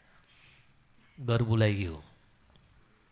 આવો તો એટલો બધો આનંદ થઈ ગયો ને, એટલો બધો અંતરમાં હરખ થઈ ગયો. હવે બસ ભગવાનને છોડીને ક્યાંય જાવું નથી. આપણને ભગવાને આંખો આપી, શું કરવા આપી? મોબાઈલ જોવા, જગત જોવા, બગીચા, પછી પેલો વૃંદાવનનો બગીચો છે ને, લાઇટ શો વાળો, એવું જોવા આપી? ના. આપણને ભગવાને આંખો આપી છે શાના માટે? ભગવાનના દર્શન કરીએ, મોટા પુરુષના દર્શન કરીએ, મોટા મોટા ભક્તો હોય એના દર્શન કરીએ, એનો સમાગમ કરીને સાચું જ્ઞાન દ્રઢ કરી અને ભગવાનમાં જોડાવાય ને એટલા માટે મહારાજે આવો સરસ મજાનો ખોડ ખાપણ વગરનો આ દેહ આપ્યો છે. બાકી ખોડ ખાપણ રાખી હોત, જેમ કરુણાશંકરને ખોડ હતી, 2 આંખો સુરદાસ હતા, તો કશું જ નહોતું થતું. પણ આજ ગોપાળાનંદ સ્વામી એની પાસે આવ્યો, એની વાતો સાંભળી અને આવ્યો તો આંખો મળી ગઈ, ને આંખો મળી તો ગોપાળાનંદ સ્વામીનો સમાગમ કર્યો. આપણને સહેજે સહેજે મળી છે ને એટલે એનો મૂલ્ય નથી. પણ જે 40 વર્ષ સુધી સુરદાસ હોય અને પછી જો કોક એને આંખો આપે તો શું થાય? કરુણા કરીને જો એને આવી આંખો મળી જાય તો એને છોડે? એમ આપણને ભગવાને સહજતાથી આપી છે ને એટલે આપણને એનું મૂલ્ય નથી. મોટા સંતો કહેતા કે બગાસું ખાતા હતા ને હાકરનો ગાંગડો મોઢામાં આવી ગયો, એ અચાનક આવી ગયો ને એટલે આપણે થૂકી નાખે સારું આ હું આવ્યું. આ મૂળ બેઠા હોય ને અચાનક જીવડો મચ્છર ઘૂસી જાય તરત નીકળી જાય ને પેલો હાકરનો ગાંગડો આવ્યો ને તો થૂકી નાખ્યો. પણ સેજ લાડને અડી ગયો ને તે ગળપણ થોડી ખબર તો પડી, પણ એ પહેલાં તો આપણે થૂકી નાખ્યું ને પછી ખબર પડી લે આ તો હાકરનો ગાંગડો હતો, ખોટો ફેંકી દીધો, હવે તો ધૂળવાળો થઈ ગયો. એમાં આપણને સહજતાથી સરળતાથી આ મળી ગયું છે ને એટલે આપણને એનો મહિમા નથી, પણ બાકી ખરેખર આ બધી વસ્તુ મળવીને બહુ અમૂલ્ય છે. એ કોઈ કાળે મળે એમાં નથી.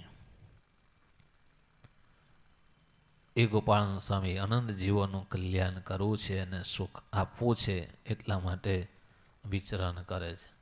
એટલે બ્રહ્માનંદ સ્વામી લખ્યું, સંત પરમહિતકારી જગત માહી, સંત પરમહિતકારી, સંત પરમ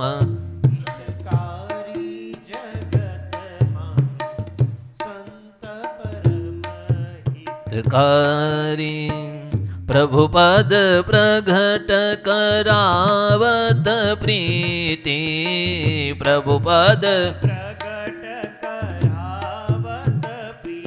તે ભરમ મીટાવત ભારી જગત માહી, સંત પરમ હિતકારી, સંત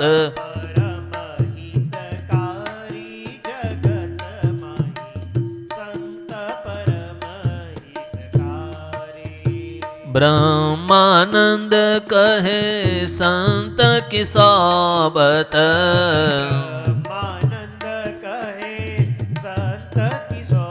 બત બ્રહ્માનંદ કહે સંત કી સોબત,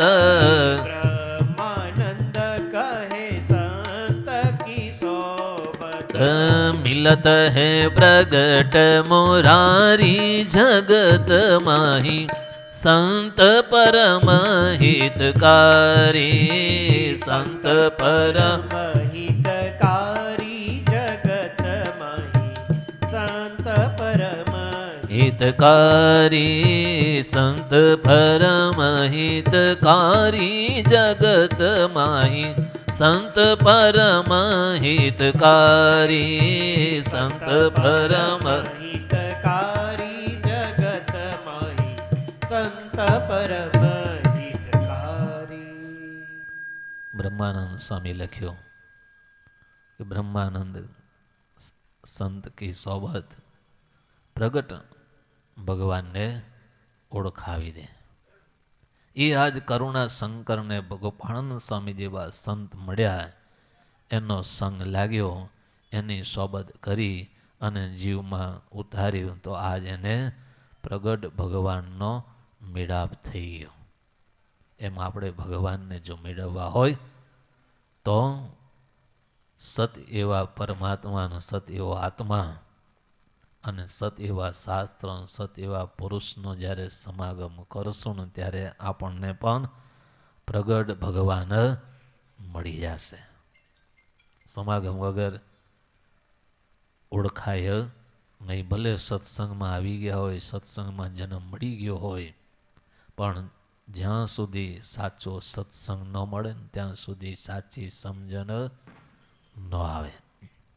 અને એ સમજણ માટે સાચા સત્પુરુષ ગોતવા પડે કે જેને ભગવાનમાં હેત હોય, જેને ભગવાનમાં પ્રીતિ હોય ને એ જ ભગવાન ઓળખાવી શકે. જેને ભગવાન જ ન ઓળખાના હોય અને એવાનો સમાગમ કરો તો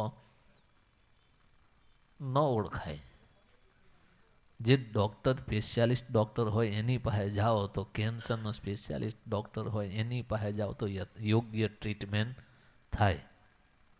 પણ જનરલ ડૉક્ટર હોય અને એની પાસે એમ કહો કેન્સર થયું છે કે એની ટ્રીટમેન્ટ કરો તો શું કહે, ના મને તો તમારામાં જ વિશ્વાસ છે, તમારે જ કરવાનું, ઓપરેશન કરવું હોય તો. એટલે મેં આ જિંદગીમાં નહીં ઓપરેશન કર્યું, હું તો જનરલ ડૉક્ટર છું એ. પણ નહીં, મને તો તમારામાં જ વિશ્વાસ છે, તમે જ કરો ને તો હવે થાય? ન થાય. જેને એ ચીરો જ નહીં મૂક્યો કોઈ દિવસ, હવે એને તમે કહો તો શું કરે? કમ્પાઉન્ડરની અંદર તમને વિશ્વાસ આવી ગયો ને એની પાસે જઈને કહો તો શું કરે? એની સમજણ પ્રમાણે આપે, બાકી તો ન આપે. એમ સાચા સત્પુરુષની જ પાસે જાઓ ને તો જ આપણને સાચું માર્ગદર્શન મળે. અને માર્ગદર્શન મળે એ પ્રમાણે જ્યારે આપણે કાર્ય કરીએ ને ત્યારે આપણને પરમાત્માની પ્રાપ્તિ થાય. બાકી મોટા સંતો તો જગતમાંનું જીવોનું કેમ હિત થાય એના માટે સાધન કરતા હોય છે. ગમે તે પ્રકારે કરીને જીવ કંઈક ભગવાનના સુખને પામવા માટે, મેળવવા માટે જો તાલાવેલી કરતો હોય તો એને સાચો માર્ગ આપે છે. સાચા પરમાત્મા મળી જાય, સત્પુરુષ મળી જાય. ખરડ ગામનો એક બ્રાહ્મણ જીવન દવે હતો. એ જગન્નાથપુરીના વિશે, જગન્નાથજીના વિશે બહુ નિષ્ઠાવાળો, કાનમ દેશનો. ઠેક જગન્નાથપુરી પાસે, ઠેક જગન્નાથજી પાસે ચાલીને ગયો. એક વાર નહીં, 1, 2, 3 વાર ગયો. ત્રીજી વાર ચાલીને ગયો ને ત્યારે જગન્નાથજીના મંદિરની અંદર રોકાણો. ચાલીને જાય એટલે અઠવાડિયું 10 દાડા ત્યાં રોકાય. અને એટલું બધું ઓરિસ્સા સુધી જવાનું એટલે ચાલીને ગયો ને ત્રીજી વાર ગયો ને ત્યારે એના મનમાં એમ થયું, સારું અહીં સુધી ચાલીને તો આવું છું, પણ રાતે બેઠો બેઠો ભજન કરતો હતો ને ત્યારે મનમાં સંકલ્પ થયો કે અહીં સુધી તો હું આવ્યો, પણ મારું કલ્યાણ થશે કે નહીં થાય? દર્શન કરવા તો હું આવ્યો, આ ત્રીજી વાર આવ્યો છું, પણ મને આજ એમ થાય કે મારું ખરેખર કલ્યાણ થશે કે નહીં થાય? આવો મનમાં સંશય થયો. ત્યારે એ સમયે જગન્નાથજી એની પર કૃપા થઈ. જગન્નાથજી ભગવાને એને દર્શન આપ્યું ને કીધું, ભગત, તારે જો તારું કલ્યાણ કરવું હોય ને તો ગોપાલ સ્વામીને મળજે. ગુજરાત કાઠિયાવાડમાં વિચરણ કરે છે, એની પાસે જાજે તો તારું કલ્યાણ થશે. તો જો ભગવાન ન કરે? ભગવાન ન કરે? કરે. આપણું ભગવાનને કલ્યાણ કરવું છે, આપણને સરસ મજાનો દેહ આપ્યો, આપણે કરીએ જ ભજન? નહીં કરતા. કેમ નહીં કરતા? ભગવાને જ આપ્યો છે ને દેહ, પણ નહીં થતું. ભગવાન જગન્નાથજી સમર્થ હતા, પણ જગન્નાથજી ભગવાન જાણે છે કે જીવમાં જે અજ્ઞાન છે ને એ નહીં નીકળે. એ અજ્ઞાન તો કોઈક સાધુ મહાત્મા પુરુષ હશે ને એનો સમાગમ કરશે ને તો જ એનું અજ્ઞાન જાશે, બાકી એમને એમ નહીં જાય. અને જો હું એને અત્યારે ધામમાં લઈ જાઉં ને તો એ ત્યાં પહોંચશે નહીં, કેમ કે જીવમાં અજ્ઞાન છે. અને એ અજ્ઞાન છે ને એ બંધનકારી છે. સાચું જ્ઞાન પ્રાપ્ત ન થયું હોય ત્યારે આપણને એ બંધન, હમણાં તમને કીધું માયા બંધનકારી છે કે સુખકારી છે, તો તમને શું કીધું? તો તમને દુઃખકારી લાગી, બંધનકારી લાગી, તો છોડી શક્યા ખરા? તો કઈ રીતે બંધનકારી, કઈ રીતે દુઃખકારી?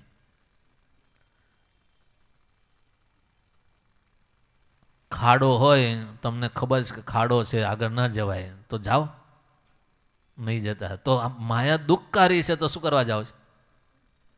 એટલે ખરેખર માયા આપણને દુઃખકારી છે સમજાણું જ નથી. બાકી માયા દુઃખકારી નથી, સુખકારી છે ને એટલે તમે દોડો છો. પણ દોડતા દોડતા એમાં એવા ફસાઈ જાઓ છો ને કે તમે પછી આગળ જવું હોય તોય નહીં જઈ શકતા ને પાછું વળવું હોય તોય નહીં વળી શકતા. કાદો હોય ને કાદોમાં પગ ખૂંચી ગયો, હવે એ પગને બહાર કાઢવો હોય તો પેલા પગને શું કરવું પડે? બીજા પગને ઊંચો કરવા માટે પેલા પગ ઉપર વજન આવે કે ના આવે? તો શું થાય? વધારે ખૂંચે. અને વધારે ખૂંચે ને વહી પાછો પગ મૂકી દે એટલે બે ખૂંચી ગયા. હવે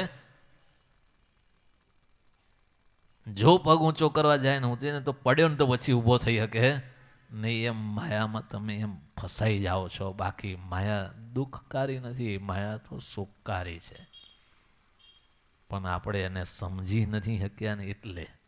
જો સમજી લ્યો ને તો તમને એ માયા બંધન ન કરે. માયા છે ને તમને ભગવાન સુધી પહોંચાડી દે. એ માયા એવી છે. અને ખરેખર માયા ભગવાનના માર્ગે જે જીવ ચાલે ને એ માયા એને બંધન નથી કરતી, એના ઉપરથી અનુરૂપ થઈ જાય. જા તારે જાવું જ છે ને ભગવાન પાસે, લે હાલ તને મદદરૂપ થાવ. ભગવાન એને મદદરૂપ થાય, માયા પણ એને મદદરૂપ થાય. પેલા આનંદજી સંઘાણીયાને વાત કરીએ ને ઘણી વાર કે આપણે માયા એ ભગવાનની પાસે સમાગમ કરવા બેઠો, માયા એની આંખની પાપણ ઉપર બેઠી, પણ ભગત આંખને મીચતા નથી. ત્યારે માયા એને મદદરૂપ થઈ. તારે આટલી બધી ધગસ ભગવાનની વાતો અને ભગવાનનો સમાગમ કરવાની છે તો હું તને આડી આવીશ નહીં. એક દાડો, બે દાડા, ચાર દાડા, મહિનો, 2 મહિના થયા પણ આંખ આમ બંધ કરીને આમ જોકું ન ખાય. 2-2.5 મહિના થઈ ગયા. પછી મહારાજે સંકલ્પ કર્યો, હારા આને ઊંઘ નહીં આવતી. પ્રયત્ન કર્યો પણ ન થઈ બંધ. આંખ ઊંઘ ન આવી, જોકો ન આવ્યો. પછી ભગવાને માયાને યાદ કરી. ક્યાં છો? તો કે મહારાજ એની પાપણ ઉપર જ બેઠી છું. તો કે 2 પાપણ ભેગી કેમ નહીં કરતો? તો કે મહારાજ તમારો ભગત છે, મારે એને કંઈ કરાય નહીં. તમારી વાતો સાંભળે છે ને તમારા દર્શન કરે. હું તો એની પાપણ ઉપર જ બેઠી છું, પણ તમારા દર્શનનું એને એવું સુખ આવે છે, એવું સુખ આવે છે ને તો એની 2 પાપણ ભેગી કરી શકતી નથી. લ્યો, બાકી 5 કલાક બે એને જોકા ચાલુ થઈ જાય કે ના થઈ જાય. પણ ઓલ્યા 3 મહિના થયા પણ જોકું નહીં ખાતો. મહારાજ કે જોઉં કેટલો ટાઈમ જાય. તો બીજો 1 મહિનો ગયો, 6 મહિના થઈ ગયા પણ ભગતે જોકું ન ખાધું ને. ત્યારે મહારાજે સંકલ્પ કર્યો કે આને જોકું આવે. અને એ જ સમયે ભગતની આંખની 2 પાપણ ભેગી થઈ, સહેજ આમ જોકું આવ્યો. મહારાજ તરત કીધું, ભગત જોકું આવ્યો. હા મહારાજ જોકું આવ્યો. બોલો, એ માયા બંધન રૂપ થઈ, દુઃખ સુખકારી થઈ. એ ભગતને માટે માયા સુખકારી થઈ. લ્યો, એને મદદરૂપ થઈ. એ જ ભગવાન મદદરૂપ કરાવે અને એ જ પોતાની જ શક્તિથી ભગતને સુખ અપાવે. એમાં એ ભગવાનનો સંકલ્પ હોય ને તો જ એ માયા કામ કરે. બાકી સ્વતંત્ર રીતે એ માયા કામ કરવા શક્તિમાન થતી નથી. ભગવાનની શક્તિ છે, આપણી શક્તિ નથી, આપણી ઉપજાવેલી શક્તિ નથી. આ ભગવાનની શક્તિ છે. અને ભગવાન પણ એ માયાને કાળને પણ કહી દીધેલું છે, મારા માર્ગમાં જે જાતો હોય ને એને તમે અડચણ કરતા નહીં. એને મદદરૂપ થાજો પણ અડચણ ન કરતા. પણ અધૂરું જ્ઞાન હોય ને એને વધારે અડચણ થાય. બાકી ખરેખર જ્ઞાની હોય ને એને અડચણ ન થાય. પણ અધૂરું હોય કે છે ને, અધૂરો ગળો છલકાય ઘણો. આખો ભરેલો હોય ને તો ન છલકાય, પણ અધૂરો વધારે છલકાય. એમ અધૂરું હોય ને એ ઉછાળા વધારે મારે ને એને બંધન વધારે કરે. પણ ખરેખર સમજીને બેઠો હોય છે ને એને એ બંધન થતો નથી. એ ગોપાળાનંદ સ્વામી જ્યાં જ્યાં ગયા છે ને ત્યાં એને સુખ આપ્યું. જગન્નાથજી ભગવાને ખરડને જીવન ભગતને દર્શન આપ્યું. તો ચિંતા શું કા કરે, તારું કલ્યાણ થશે. પણ ગોપાળાનંદ સ્વામીની પાસે સમાગમ કરજે, એ તારું કલ્યાણ કરશે, હું નહીં કરું. બાકી જગન્નાથ ભગવાન પણ કલ્યાણ કરવા શક્તિમાન હતા. પણ ભગવાન જાણે છે કે સાધુના સમાગમ વિના જીવમાં રહેલું અજ્ઞાન, કારણ શરીરમાં રહેલું અજ્ઞાન છે ને એ નહીં ટળે. ભગવાન કેમ તો આપણને નહીં મનાયો, જ્યારે સાધુ કેમ તો મનાઈ જાય. અને એ પણ ક્યારે મનાય? જ્યારે હેત કર્યું હોય તો, નહીતર પાછું સાધુનું નહીં મનાયો. હેત હોય ને તો જ મનાય, નહીં મનાયો. પછી એ ચાલતો ચાલતો ચાલતો ચાલતો પાછો આવ્યો ખરડ ગામમાં. ગામના જનો સત્સંગી સ્વામિનારાયણના હતા ને એને પૂછ્યું, એટલે ભાઈ તમારામાં કોઈ ગોપાળન સ્વામી છે? તો કે હા. તો કે ક્યારે આવે ને ક્યાં મળે? તો કે તો સૌરાષ્ટ્રમાં છે. તો અહીંયા આવે ને ત્યારે મને કહેજો ને, મારે એમના દર્શન કરવા છે. અને ભગવાનની ઈચ્છાથી અઠવાડિયા પછી ગોમી સ્વામી છે ને ખરડ ગામમાં જ આવ્યા. અને હરિભક્તોએ વાત કરી અને એ સ્વામી આયા છે એવું ખબર પડી ને તે સ્વામી પાસે આવતો ત્યાં સ્વામી ગાડા બેહીને હાલતા થઈ ગયા. પછી હરિભક્તોએ કીધું ભાઈ તમને મોડું થઈ ગયું પણ સ્વામી તો અહીંથી નીકળી ગયા. અરે નીકળી ગયા? તો કે હા. તો એક બે જણાના હાથ પકડીને ટેકે ટેકે દોડતા દોડતા બૂમો પાડતા પાડતા ભગત ગોપાળન સ્વામીની પાછળ દોડ્યા. પણ ગાડામાં સાધુ બેઠા હતા અને ભાલચંદ્ર શેઠ બેઠા હતા બોટાદના. સ્વામીને કીધું સ્વામી કોઈ ભગત બૂમો પાડતો પાડતો આવે છે.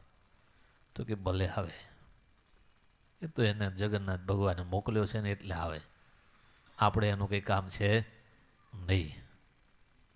તો કે નાના સ્વામી પણ બિચારો ક્યારનો બૂમો પાડે, એ ગોપાળાનંદ સ્વામી, એ ગોપાળાનંદ સ્વામી બૂમો પાડે, ઉભા રહ્યા.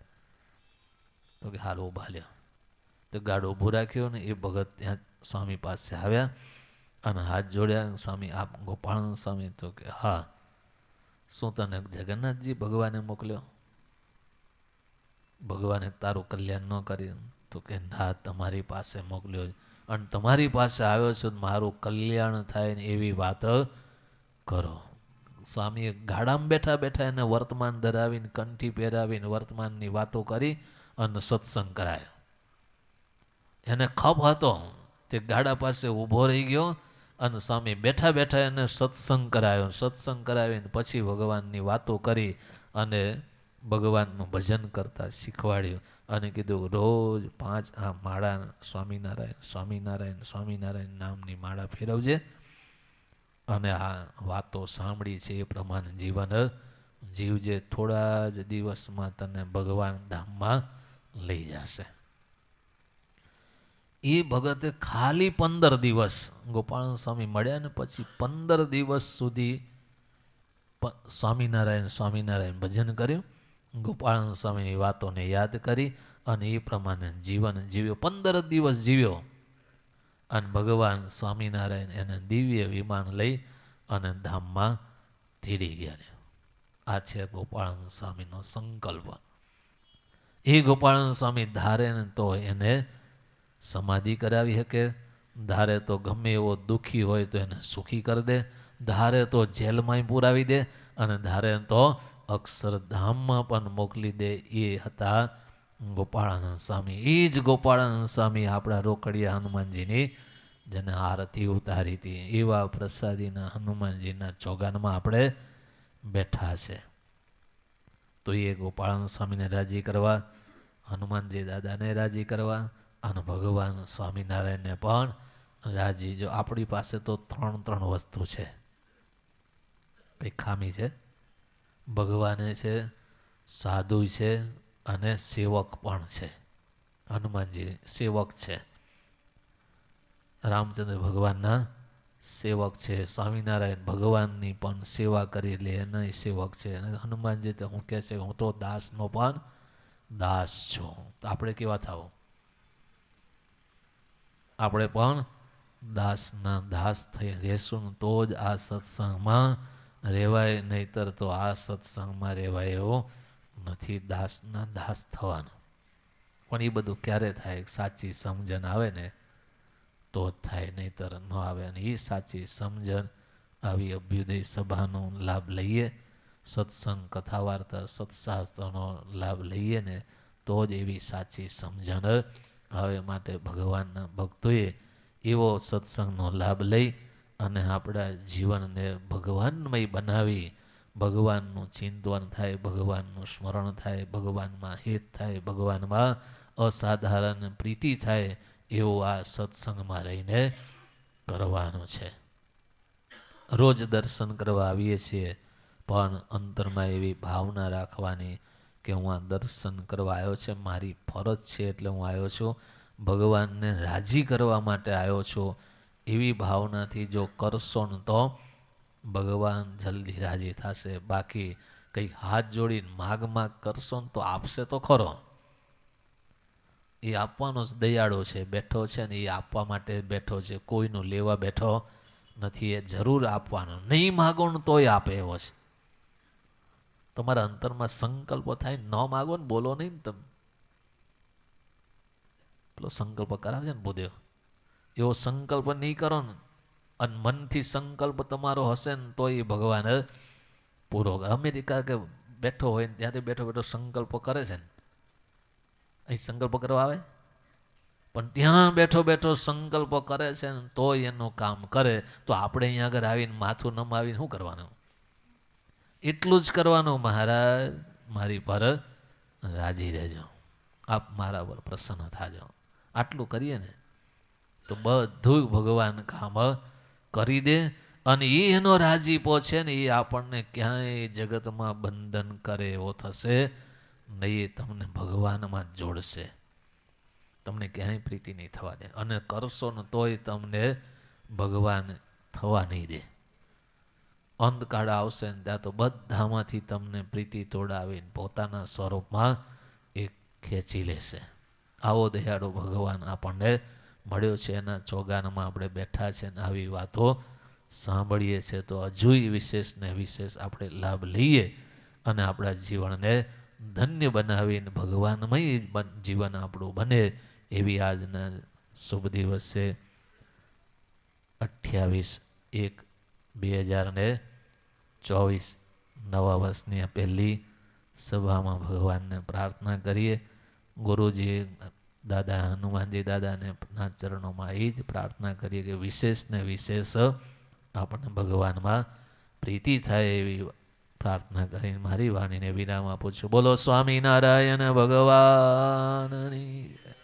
હરે કૃષ્ણ મહારાજની જય. લક્ષ્મીનારાયણ દેવની જય. રોકડિયા હનુમાનજી મહારાજ કી જય.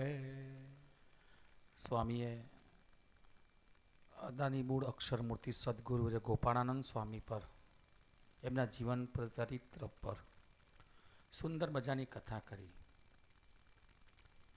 જીવનમાં છે ને ભગવાનની પ્રાપ્તિ જેવું કોઈ સાધન નથી, એના જેવી કોઈ મોટી સિદ્ધિ નથી.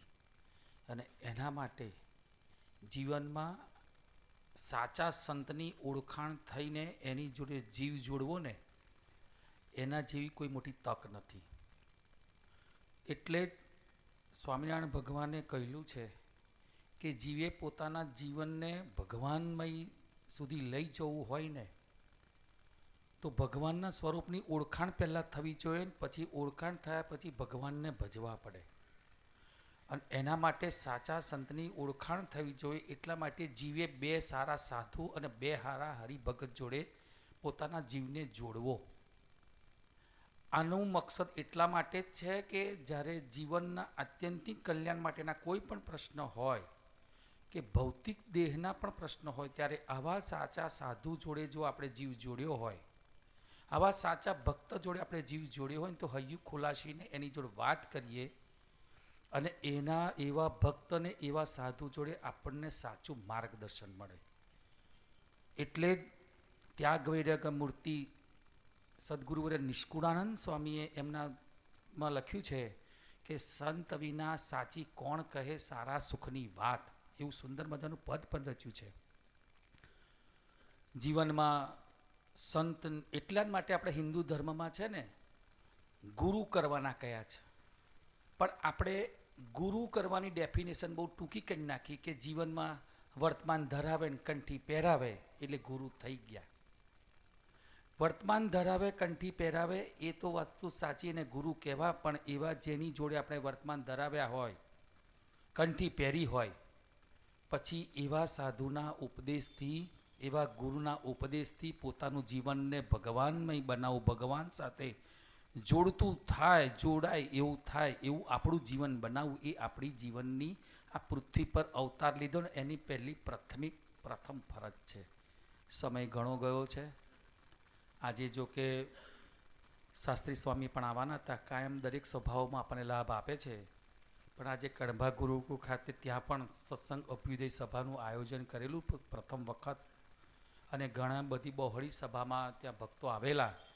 એટલે જ્યારે આપણી આ સભાની શરૂઆત થઈ ત્યારે જ એમનો ફોન આવ્યો કે હરિભાઈ હું આવવાનો હતો પણ બહુ ભક્તો જો આવ્યા છે ને બધા મળવા બેસી રહ્યા છે, માટે આજે હું નથી આવતો. તો આજે આપણને લાભ તો ન મળે, પણ સત્સંગનો મહિમા શું છે એ આપણા સત્સંગ શ્રીજી પ્યારક સ્વામીએ તો બહુ સુંદર રીતે સમજાવ્યું. હવે સમય વધુ ન લેતા, જે આજના યજમાન એવા એક હરિભક્ત છે જેમણે પોતાના જ્યારે દાન કરે છે ને ત્યારે પોતાની નામ જાહેરાત કરવાની ના પાડતા હોય છે. તો એવા હરિભક્ત વતી હું જે હરિભક્તના નામ બોલું તે અત્રે સંતોને હાર પહેરાવીને એમનું પૂજન કરશે. અમારા પુનિત ટ્રેડર્સવાળા આવો અમિતભાઈ ઠક્કર અત્રે આગળ આવશે. અમારા ઈશ્વરભાઈ સાહેબ, દર્શનભાઈ, ગિરીશભાઈ વકીલ તથા અમારા રાજુભાઈ ડૉક્ટર એ પણ અત્રે આગળ આવશે. જોડથી આવેલા યોગેશભાઈ પટેલ, પછી અમારા સ્મૃતિ મંદિરમાં કાયમ માટે સેવા કરતા એવા શાંતિભાઈ, અમારા નીતિનભાઈ સ્વામીના ખાસ જેમ બોલ બળે એમ નીતિનભાઈ ઠક્કર પણ અત્રે આવશે. અમારા મંદિરમાં ઘણી વખત દાદાની સેવા કરી છે એવા ઊભા થાવ.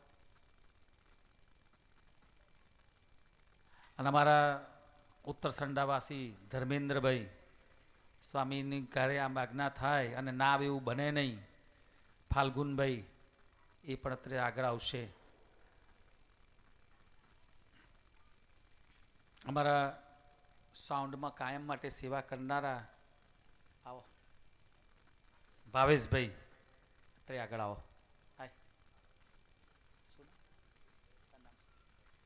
કશ્યપભાઈ પણ અત્યારે પધારો. આરતી પહેલાં આપણે આરતીનો સમય મોડો હતો એટલે આરતી છેલ્લી લેતા હતા, પણ આજે આરતી શિયાળાનો સમય છે, 6:15નો ટાઈમ છે, એટલે આરતી આપણે પહેલી કરી. માટે હવે સ્વયંસેવકો જ્યારે કાઉન્ટર ગોઠવે તે પહેલાં સ્વયંસેવકોને મદદ કરી અને ખુરશી અને જે પાથરણા છે એ ઉઠાવી લેશો. અને ત્યારબાદ દરેક હરિભક્ત ભાઈઓ બહેનોએ અવશ્ય પ્રસાદ લઈને જ જવાનું છે.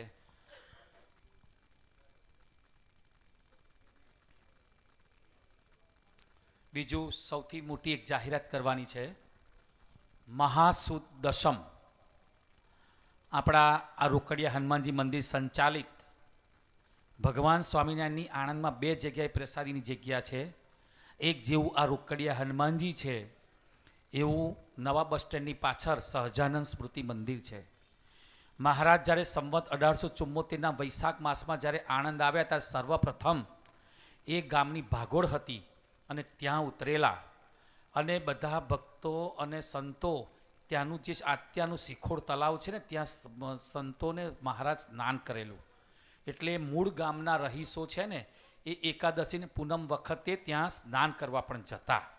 એવા જે જૂના હરિભક્તોને ઘણા જતા એવા પ્રસાદી તલાવના કિનારે સહજાનંદ સ્મૃતિમાં બિરાજમાન ઘનશ્યામ મહારાજ ગોપીનાથ મહારાજનો પાટોત્સવ છે.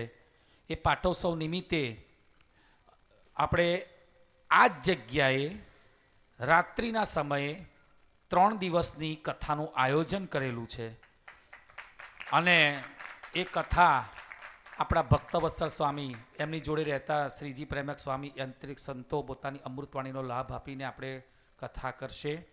તો પહેલી વખત સ્મૃતિ મંદિરના પાટોત્સવ આપણે કથાનું પહેલાં એક વખત કરેલું, પણ એ જ્યાં એ સ્થળે કર્યો, પણ આ વખત આપણે નક્કી કર્યું કે આપણે અહીંયા જ કથા કરવી અને એ કથામાં અવશ્ય બધાએ પધારવાનું છે.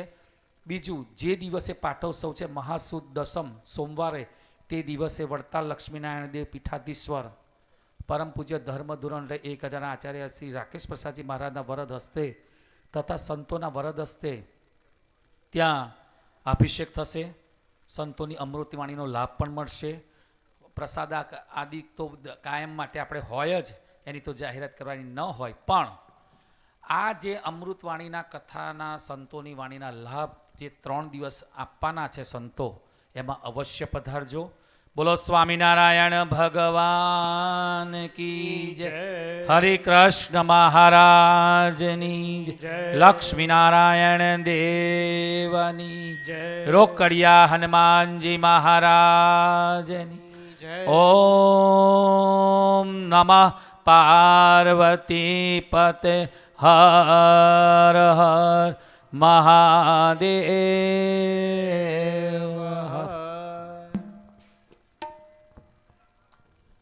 ગવૈયા ભક્તો સ્વામિનારાયણ ભગવાનની ધૂન બોલાવે ત્યાં સુધી આપણે બેઠેલા હરિભક્તો ખુરશીમાં હોય કે પાથરણામાં એ ઊભા થઈને સ્વયંસેવકોને મદદરૂપ થઈ પાથરણાને ખુરશી હટાવી દેશો અને ભોજન પ્રસાદીની તૈયારીમાં અવશ્ય મદદ કરજો. બહેનોના વિભાગમાં પણ જે સ્વયંસેવકો છે એ પણ મદદ કરીને પાથરણા અને ખુરશીઓ હટાવી લે, જેથી કરીને પ્રસાદ લેવામાં સુગમતા રહે. કોઈ પણ ભક્ત પ્રસાદ લીધા વના ન જાય એની ખાસ ધ્યાન રાખજો. આપણે આગલી સભામાં આપણે શાકોત્સવ કરેલો ગઈ વખતે, પણ ખૂબ ભક્તો ઉમળેલા અને ધાર્યા કરતાં ઘણા ભક્તો આવેલા, એટલે સ્વામીની ઈચ્છા હતી કે ફરી પણ એક વખત શાકોત્સવ કરવો છે, તો ફરી પણ એક વખત આ મંદિરના કમ્પાઉન્ડમાં શાકોત્સવ થશે. એની જાહેરાત જે તે સમયે અહીં આગળ કરવામાં આવશે, તો તે વખતે પણ બધા હરિભક્ત લાભ લેજો. બોલો સ્વામિનારાયણ ભગવાન કી જય.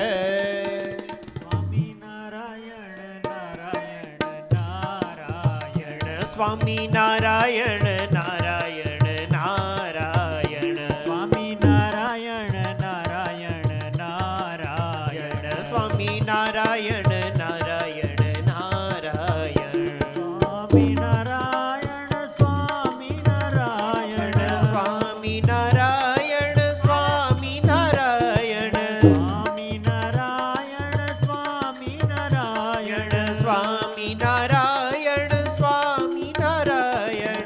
સ્વામિનારાયણ નારાયણ નારાયણ. સ્વામિનારાયણ નારાયણ નારાયણ. સ્વામિનારાયણ સ્વામિનારાયણ નારાયણ નારાયણ. સ્વામિનારાયણ સ્વામિનારાયણ. સ્વામિનારાયણ સ્વામિનારાયણ. સ્વામિનારાયણ સ્વામિનારાયણ. સ્વામિનારાયણ સ્વામિનારાયણ. સ્વામિનારાયણ નારાયણ નારાયણ. સ્વામિનારાયણ નારાયણ નારાયણ. સ્વામિનારાયણ નારાયણ નારાયણ. સ્વામિનારાયણ નારાયણ નારાયણ નારાયણ નારાયણ. બોલો સ્વામિનારાયણ ભગવાનની જય. શ્રી ઘનશ્યામ મહારાજની જય. ગોપીનાથજી મહારાજની જય. શ્રી રોકડિયા હનુમાનજી મહારાજ